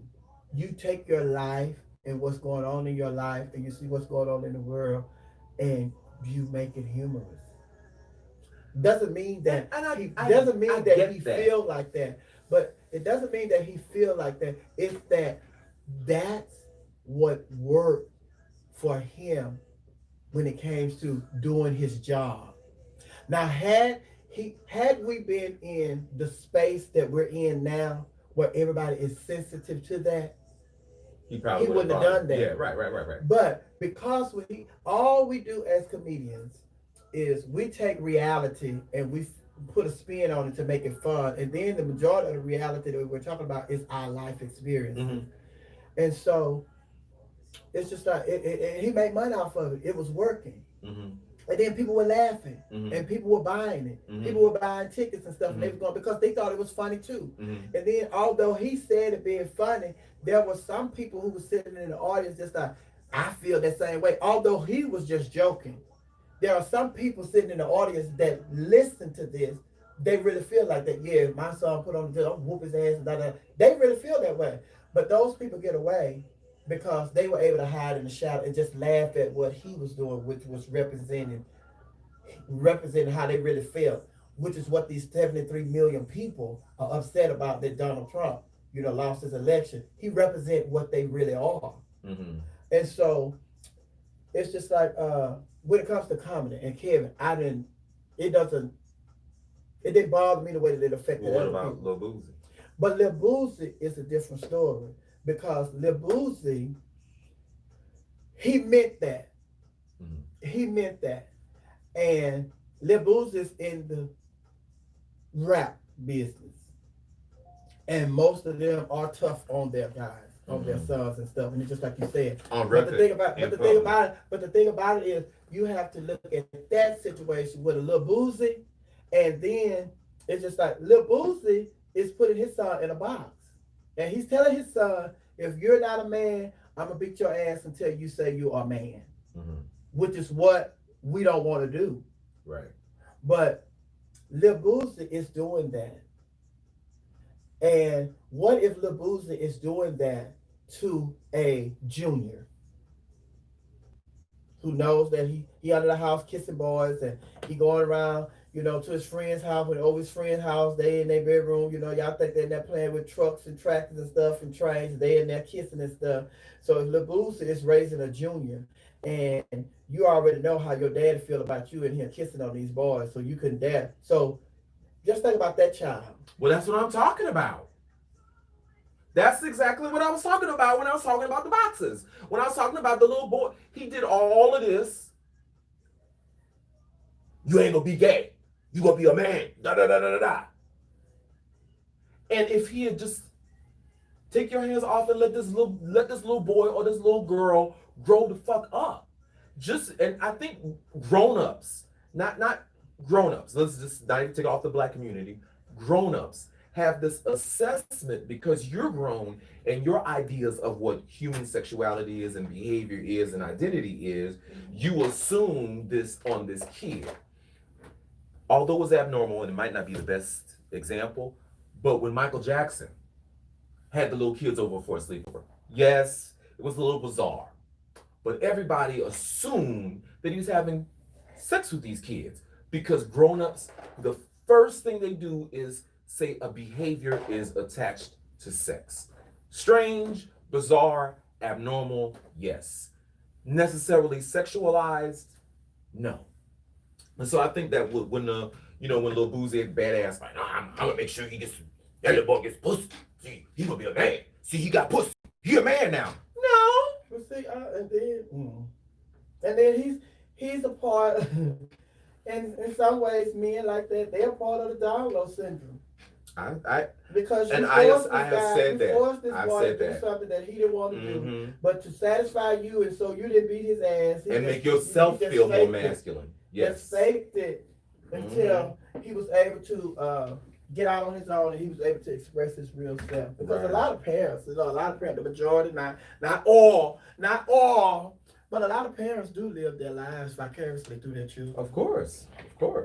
Because Barbara don't give a damn about no beauty pageant. Barbara trying to get to the cupcake house, get her some cupcakes so she can she don't care about watching her figure and all that. Barbara just want, but her mama spent her whole life trying to be Miss America. So now she done had a child and she want her child to go. She don't care about no charm school. She don't care about walking with no book on her head. This bitch just want to go to Dunkin' Donuts, get her some glazed donuts and some jellyfish. You're right. That's your dream. Mm-hmm. But it's just like, that's just the world. But it's just like I said, honey. If we solved all the problems of the world, what we had to live for? Everybody happy. A having happy good time. life. What we have? Why but it's couldn't just we have that? Mm. Why couldn't we have a utopia, which is With what that's that, called? it's just like somebody. It's just like it's. And Somebody of course, ever, we'll never have that. somebody gonna ever kill somebody with a gun. Yeah, we'll always have that. We've had that since the beginning of time when Cain killed Abel. So you know, we always gonna have that. But at the same, yeah, that's good. But I think that as we progress, hopefully we progress. See, but What the kids saying? What the children saying? No, when you say that, I said we have already killed that because how long has it been since King of what? We talking about? I was born in '64, and when King killed in '65. Oh, I was born in '70. And what? Yeah, I was born in '64. What Mr. King did a year after I was born, after King died. So it's just like, and we are in 2020. This is the conversation, and you can have this tomorrow, but the conversation about that is this. We've always talked about change. We have never been advocates of change, and we've never forced change. We've always asked for it. We've always had conversations about it, but there has never, ever been since King till now, even if you go back in the black and white films of the Civil Rights Acts and all that stuff, the same thing you've seen that happened over at the Wendy's was happening back then, but we never forced them to change it. We only said, "Would you please? Could you please? Because Can we talk about your shit?" But they never forced them to change it. You know what? Since you said that, you're right, and the reason is because they fooled us, and we fell for it. Listen. Hold on. Oh yes, ma'am. They fooled us. And we fell for it because they took their hoods off, and we thought we might have been fooled in the '60s. We might have been fooled in the '70s, but the '80s, the '90s, and half of the 2000s already. Hold on. We just came through a president election where Herschel Walker and Vernon Jones, they were supporting Donald Trump, so they still fooling some of us. Okay, but the majority of us, we have not made America say, "Look, we don't want your 40 acres of mule because we know that shit ain't coming." No, here's the thing. Okay, we don't want your 40 acres in a mule, but what we do want is we want transparency in the government. Y'all took all them Indians' lands, and now they all on alcohol and drugs and all that stuff, and y'all wiped that aside. Y'all wiped that off the slate. Y'all bombed Oklahoma. You enslaved black people. You beat us on the Pettus Bridge and all this stuff, and you still continue to you maligned and made criminals out of the Black Panther Party when that was not who they are. You did all that stuff, and we watched y'all. Mm-hmm. We tired of this. So what we gonna do, Kamala? What we gonna do, Maxine? What we gonna do, everybody? We're going to sit down here and we're going to put this on paper. We tired of talking. All this talking is, look at this. This has not changed since 1960. This has not changed since when our mamas and dad, this is enough. We're not going to talk about, and that's what the problem is. And when you have politicians, and not to say the ones that are committing them, the politicians get comfortable with their checks. But hold on. And I hear you. And the problem that I have with that, the problem is, like you said, fucking 40 acres and move. We don't want that. I don't want that because shit. I know it's not coming. It's not coming. I want it. And the reason I want it is because that's why. What the hell are you going to do with 40 acres and a mule? It's not getting it. It's the principle of what you going to do with it? But the thing about it, hold on, let me say this before I forget my thought. The thing about it is I want it because you owe it to me. And then on top of that, they are so used to us not getting what they owe us, and eventually they know we'll say, "I don't want it, but this is what I want." So when you say, "I don't want something that they owe you," and then you turn around and ask them for something that you want in the future, they're not going to give it to you because they're like, "Well, I owed you 40 acres and a mule," and then you turn around and say you didn't want that. So if I hold out on long enough on what you're asking for now, you'll eventually say, "It ain't coming, so I don't want it." And the reason I can say, stand firm on I want it, because if if if you hadn't put Bill Cosby in jail for stuff that happened years ago, you wanted Bill Cosby, so you got it. So it's just like, and then so many other black people, if you haven't done this to such and such, such, I would say okay. But every time we owe them something, they get it. So it's just like I said yesterday, why is it that the Democrat Party of black people have to always be the person who say, I'm going to be the bigger person? Well, I'm not saying that at all. No, I'm not saying that. Because when I say I don't want the 40 acres and a mule, the 40 acres and a mule is a pacifier. Because once you get the 40 acres and a mule, you're going to still come back here and shoot us up, rile us up, put us in jail. I don't want that. Because if I can't go to a bank like the man up the block on the other side of the tracks and get a loan and get a house and live in a certain area and have equity, financial equity, which is still the separation between the economic standards and races for a large portion.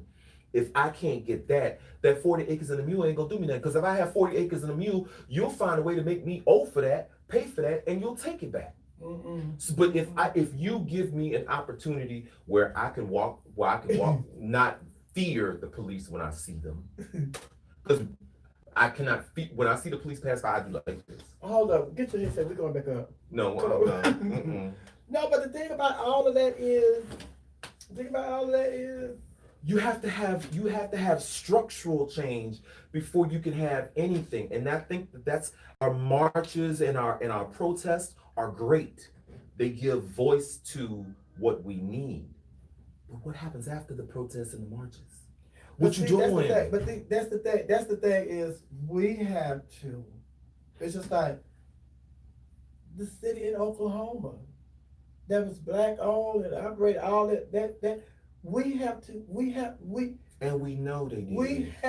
We have to just start building those cities all around the United States. We stop going to them. They're doing it now. Stop going to them. But the thing, and then kill them all. They get the banks and stuff. But the thing about it is, we are so divided within the black community. We're so divided, and then it's just like half the stuff that we divided over. Don't even, stuff that you mad at and you dividing the black community over. It don't have nothing to do with you. But that don't have nothing to do with you. You know what I'm saying? You know why I think the black community is divided a lot? Why? Because they told us we divided. And then on top of that, and it's not helping. It's not helping that we have the mulattoes and the dark skin and the brown skin. We don't have that. They created that. They told us that. Who is going to be the person that's going to say, I don't care how light you are, or how black you are, or how light or how dark or how brown you are, in between you are, we all the same color. We all the same color. And I don't want you to reference your skin tone no more.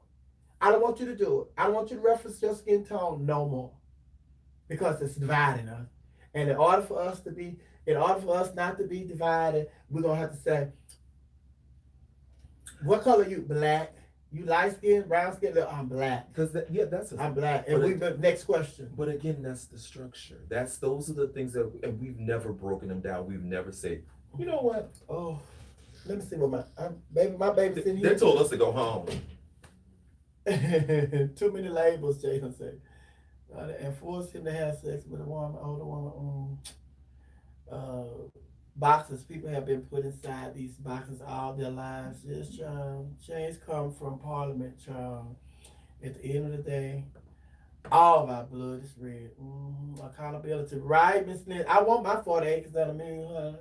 A murderer is a murderer regardless of uniform. Hello? Yes, child. These people that took off these Ku Klux Klan outfits, honey, they put on suits and we run here thinking, they the good white folk. No, some good white folk out there. You saw where not Caitlyn. What's the girl married to Harry? The one. Oh yeah. How she took him out of the school because. No, Caitlyn. Not Caitlyn. The other one, the. Megan. Megan. Ding, ding, ding. She took her child out of school. They took their child out of the school that they were going to because someone wrote something to the effect, the only way you could change the way white people treat black people is the way if you change the way you teach white children about black people.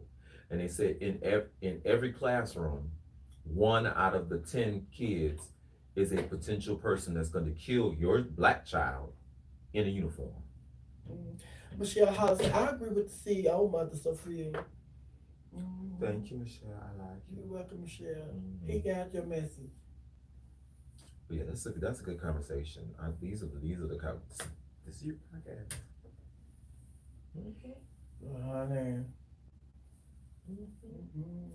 Child, you gonna pull all the curls out of that wig? She ain't gonna have no more curls. Oh no, I got a curl now. Okay. She's gonna be back curling. Well, kids, what y'all want to hear on the show? What y'all want to talk about? Politics tomorrow. Oh yeah, it's gonna be politics. Oh, child. Oh. Then what we're gonna talk about. Come on. Hola. Hey, how you doing? Good. He made me look like señorita today.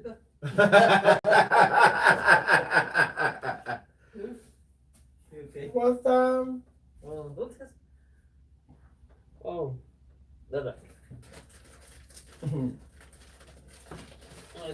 All righty. All right, how you doing? Okay. Oh yeah. So We still on. that's fine. I could work this. Been doing this a while, right? And so when I first started doing this, that person it consults a lot of people. A lot of people in the industry. So when I first started trying to do this, I said, hey, you respected da da da da da. Let me pull your ear. Oh, oh, that'll never work. Oh, no, because da da da da da. How about they went and did it? And I said, wow, this is somebody that I respected. You know what I mean? Right. But it also shows, you can't trust everybody. I said that shows you can't trust everybody. But yeah, But no, it just goes, and then that's your learning experience. Like, I had to learn from my situations like that. Don't put nothing out there.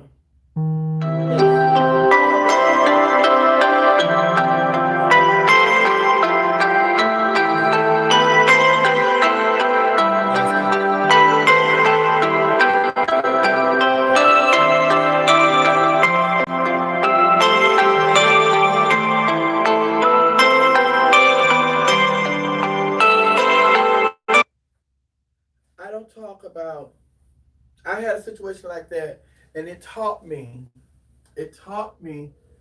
that I don't talk about nothing that's in the works or nothing that I'm trying to do. Hey, how are you? What's going on? Because I was on my live, I'm still at the station on my live on my phone, so.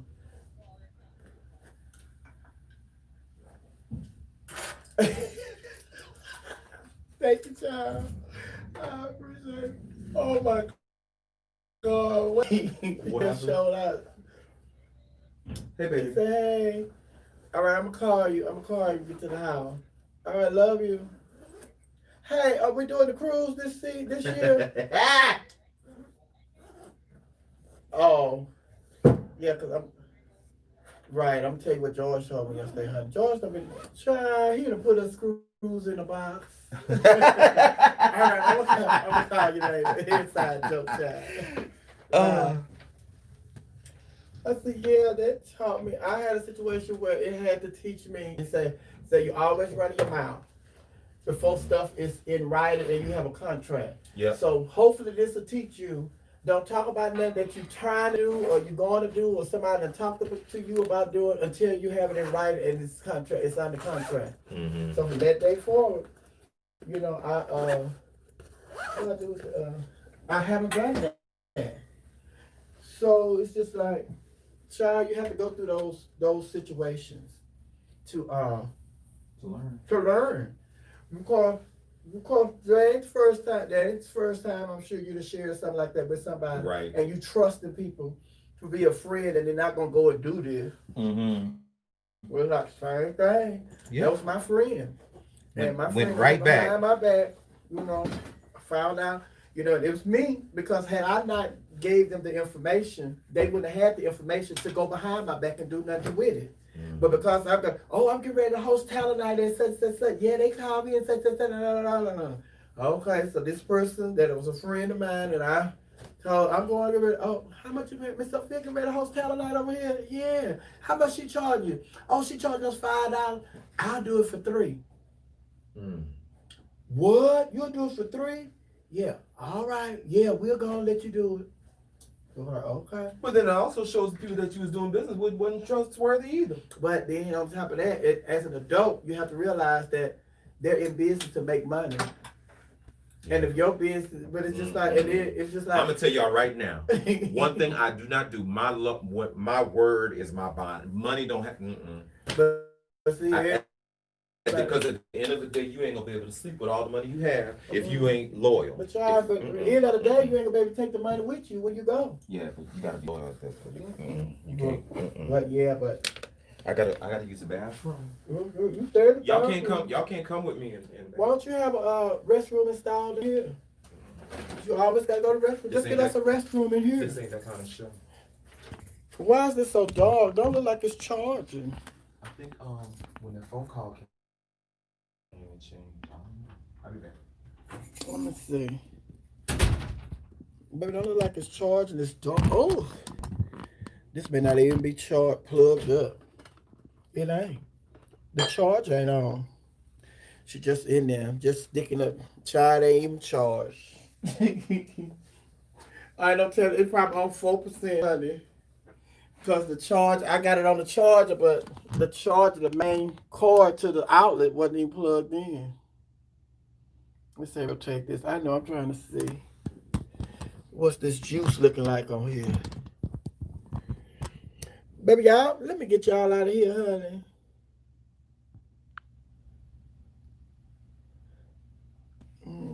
Get my glasses. Yes, honey, it is on 2%, child. Because she just sitting over here not charged. The charger not plugged in. Lord have mercy. Why is it dark over there? Why is it so dark over there? It's 2%, Lindsay. Mr. Lindsay, I haven't been on in a minute. Tell Ava I said, hey, so, all right. Hey, Timmy Two Time, you running late today? Hey, George. Michelle Holland. Timmy been somewhere sewing, trying to make some outfits. Let me see. What did I get all that lip polish? Lip still red. Y'all shared this show yesterday. I asked y'all, not told. I asked y'all to share my posts when I post about my shows and my stuff. And y'all don't be sharing my posts. Why don't listen to your mama? Y'all don't listen to your mama. Y'all some hard-headed children. I asked y'all to share my post. I think Jalen does it. And I'm going to go over here when I get to the house, when I get me some juice on my phone. I'm going to see who shared it. Y'all some rotten kids. Y'all rotten. Miss Sophia from the Color Purple. What am I? Oh, baby, one more show tomorrow. Then I'll have this weekend to deal with everything else that's going on in the world, in my life, in your life.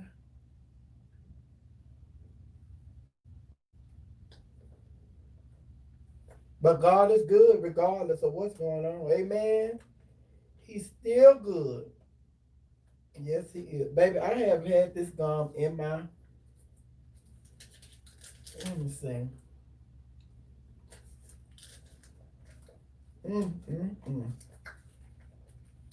Dr. All folks, this some chewing gum. Y'all want some chewing gum?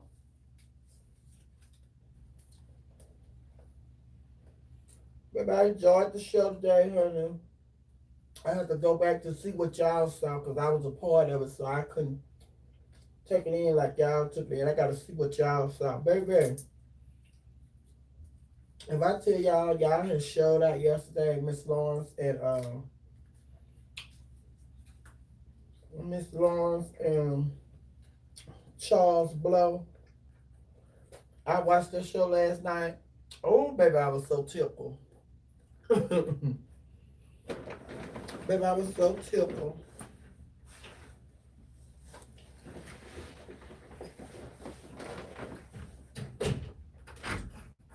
Show took a long time right now. I don't know anybody else doing it. You took a long time. Oh, you went watch the glisten. I'm a lot of you still in there, baby. Maybe whoever Oh, I else love the does way it. this smells much better than the other one. Walk outside and come back in, it smells so much better. What? That I changed that air freshener thing. Oh.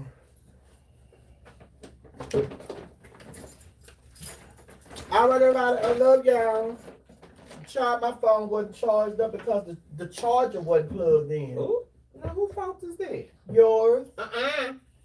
No, I plugged it in. I'm talking about the main charger, Oh, it's not to the plugged. Charger It's not that plugged goes up. into the outlet. It's not plugged up. That one, it was hanging out. That's why my phone dark, because I'm on 2%. Oh, my bad. Well, at least they got the most of the conversation. Yes, that is. But all right, y'all. What is that? This mine? That's yours. Mama, have you talked to Ava lately? No, I haven't talked to Ava this week. But I have a number. I can call her and tell her y'all said hi. Can call now. We're on 2%. It's over there charging, honey. Mr. George in here cleaning, honey. Y'all see Mr. George in here cleaning? Come on, Mr. George. So I can throw this away, huh? Yes. Throw it away. Baby, I had put on here.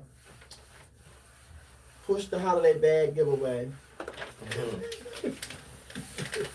Missed that one. That was me pushing it, writing it down. Come on, you're Mr. George. You better clean.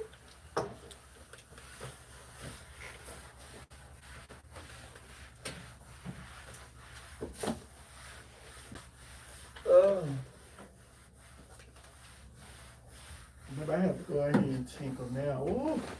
It's contagious, baby. Ooh. Men of a certain age, we can't wait. When you're Y'all young, okay? baby. Y'all okay? I hope I don't get to that age. Well, when you get to that age, baby, when it's time to go, it's time to go. We ain't all that conversation. Oh, yeah, what else you got to say? I got to go. Right, Mr. George.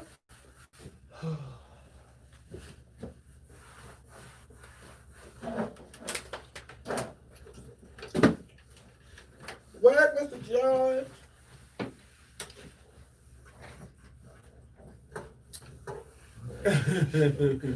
What she said? Michelle Hollis said, Mr. George seems to be a great CEO. Miss Sophia, you are blessed. Oh, thank you. Mm-hmm. Child, let me tell you, Michelle, don't let him fool you. She know I'm the best. Child, don't let him fool you, Michelle. Sometimes I don't know if I'm in here with George or Trump.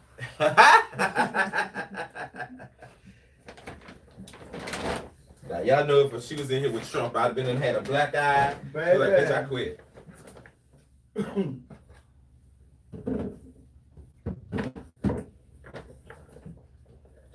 Yes, Lord. Oh, these other assholes didn't get on out of here, child. That's what I'm talking about. All right, child. Let me go and get off of here, honey. I love y'all. I love y'all. Juice, honey. It's on 4% now. So I just have to charge it when I get to the house. Thank y'all for tuning in. Y'all are so awesome. Y'all some good kids.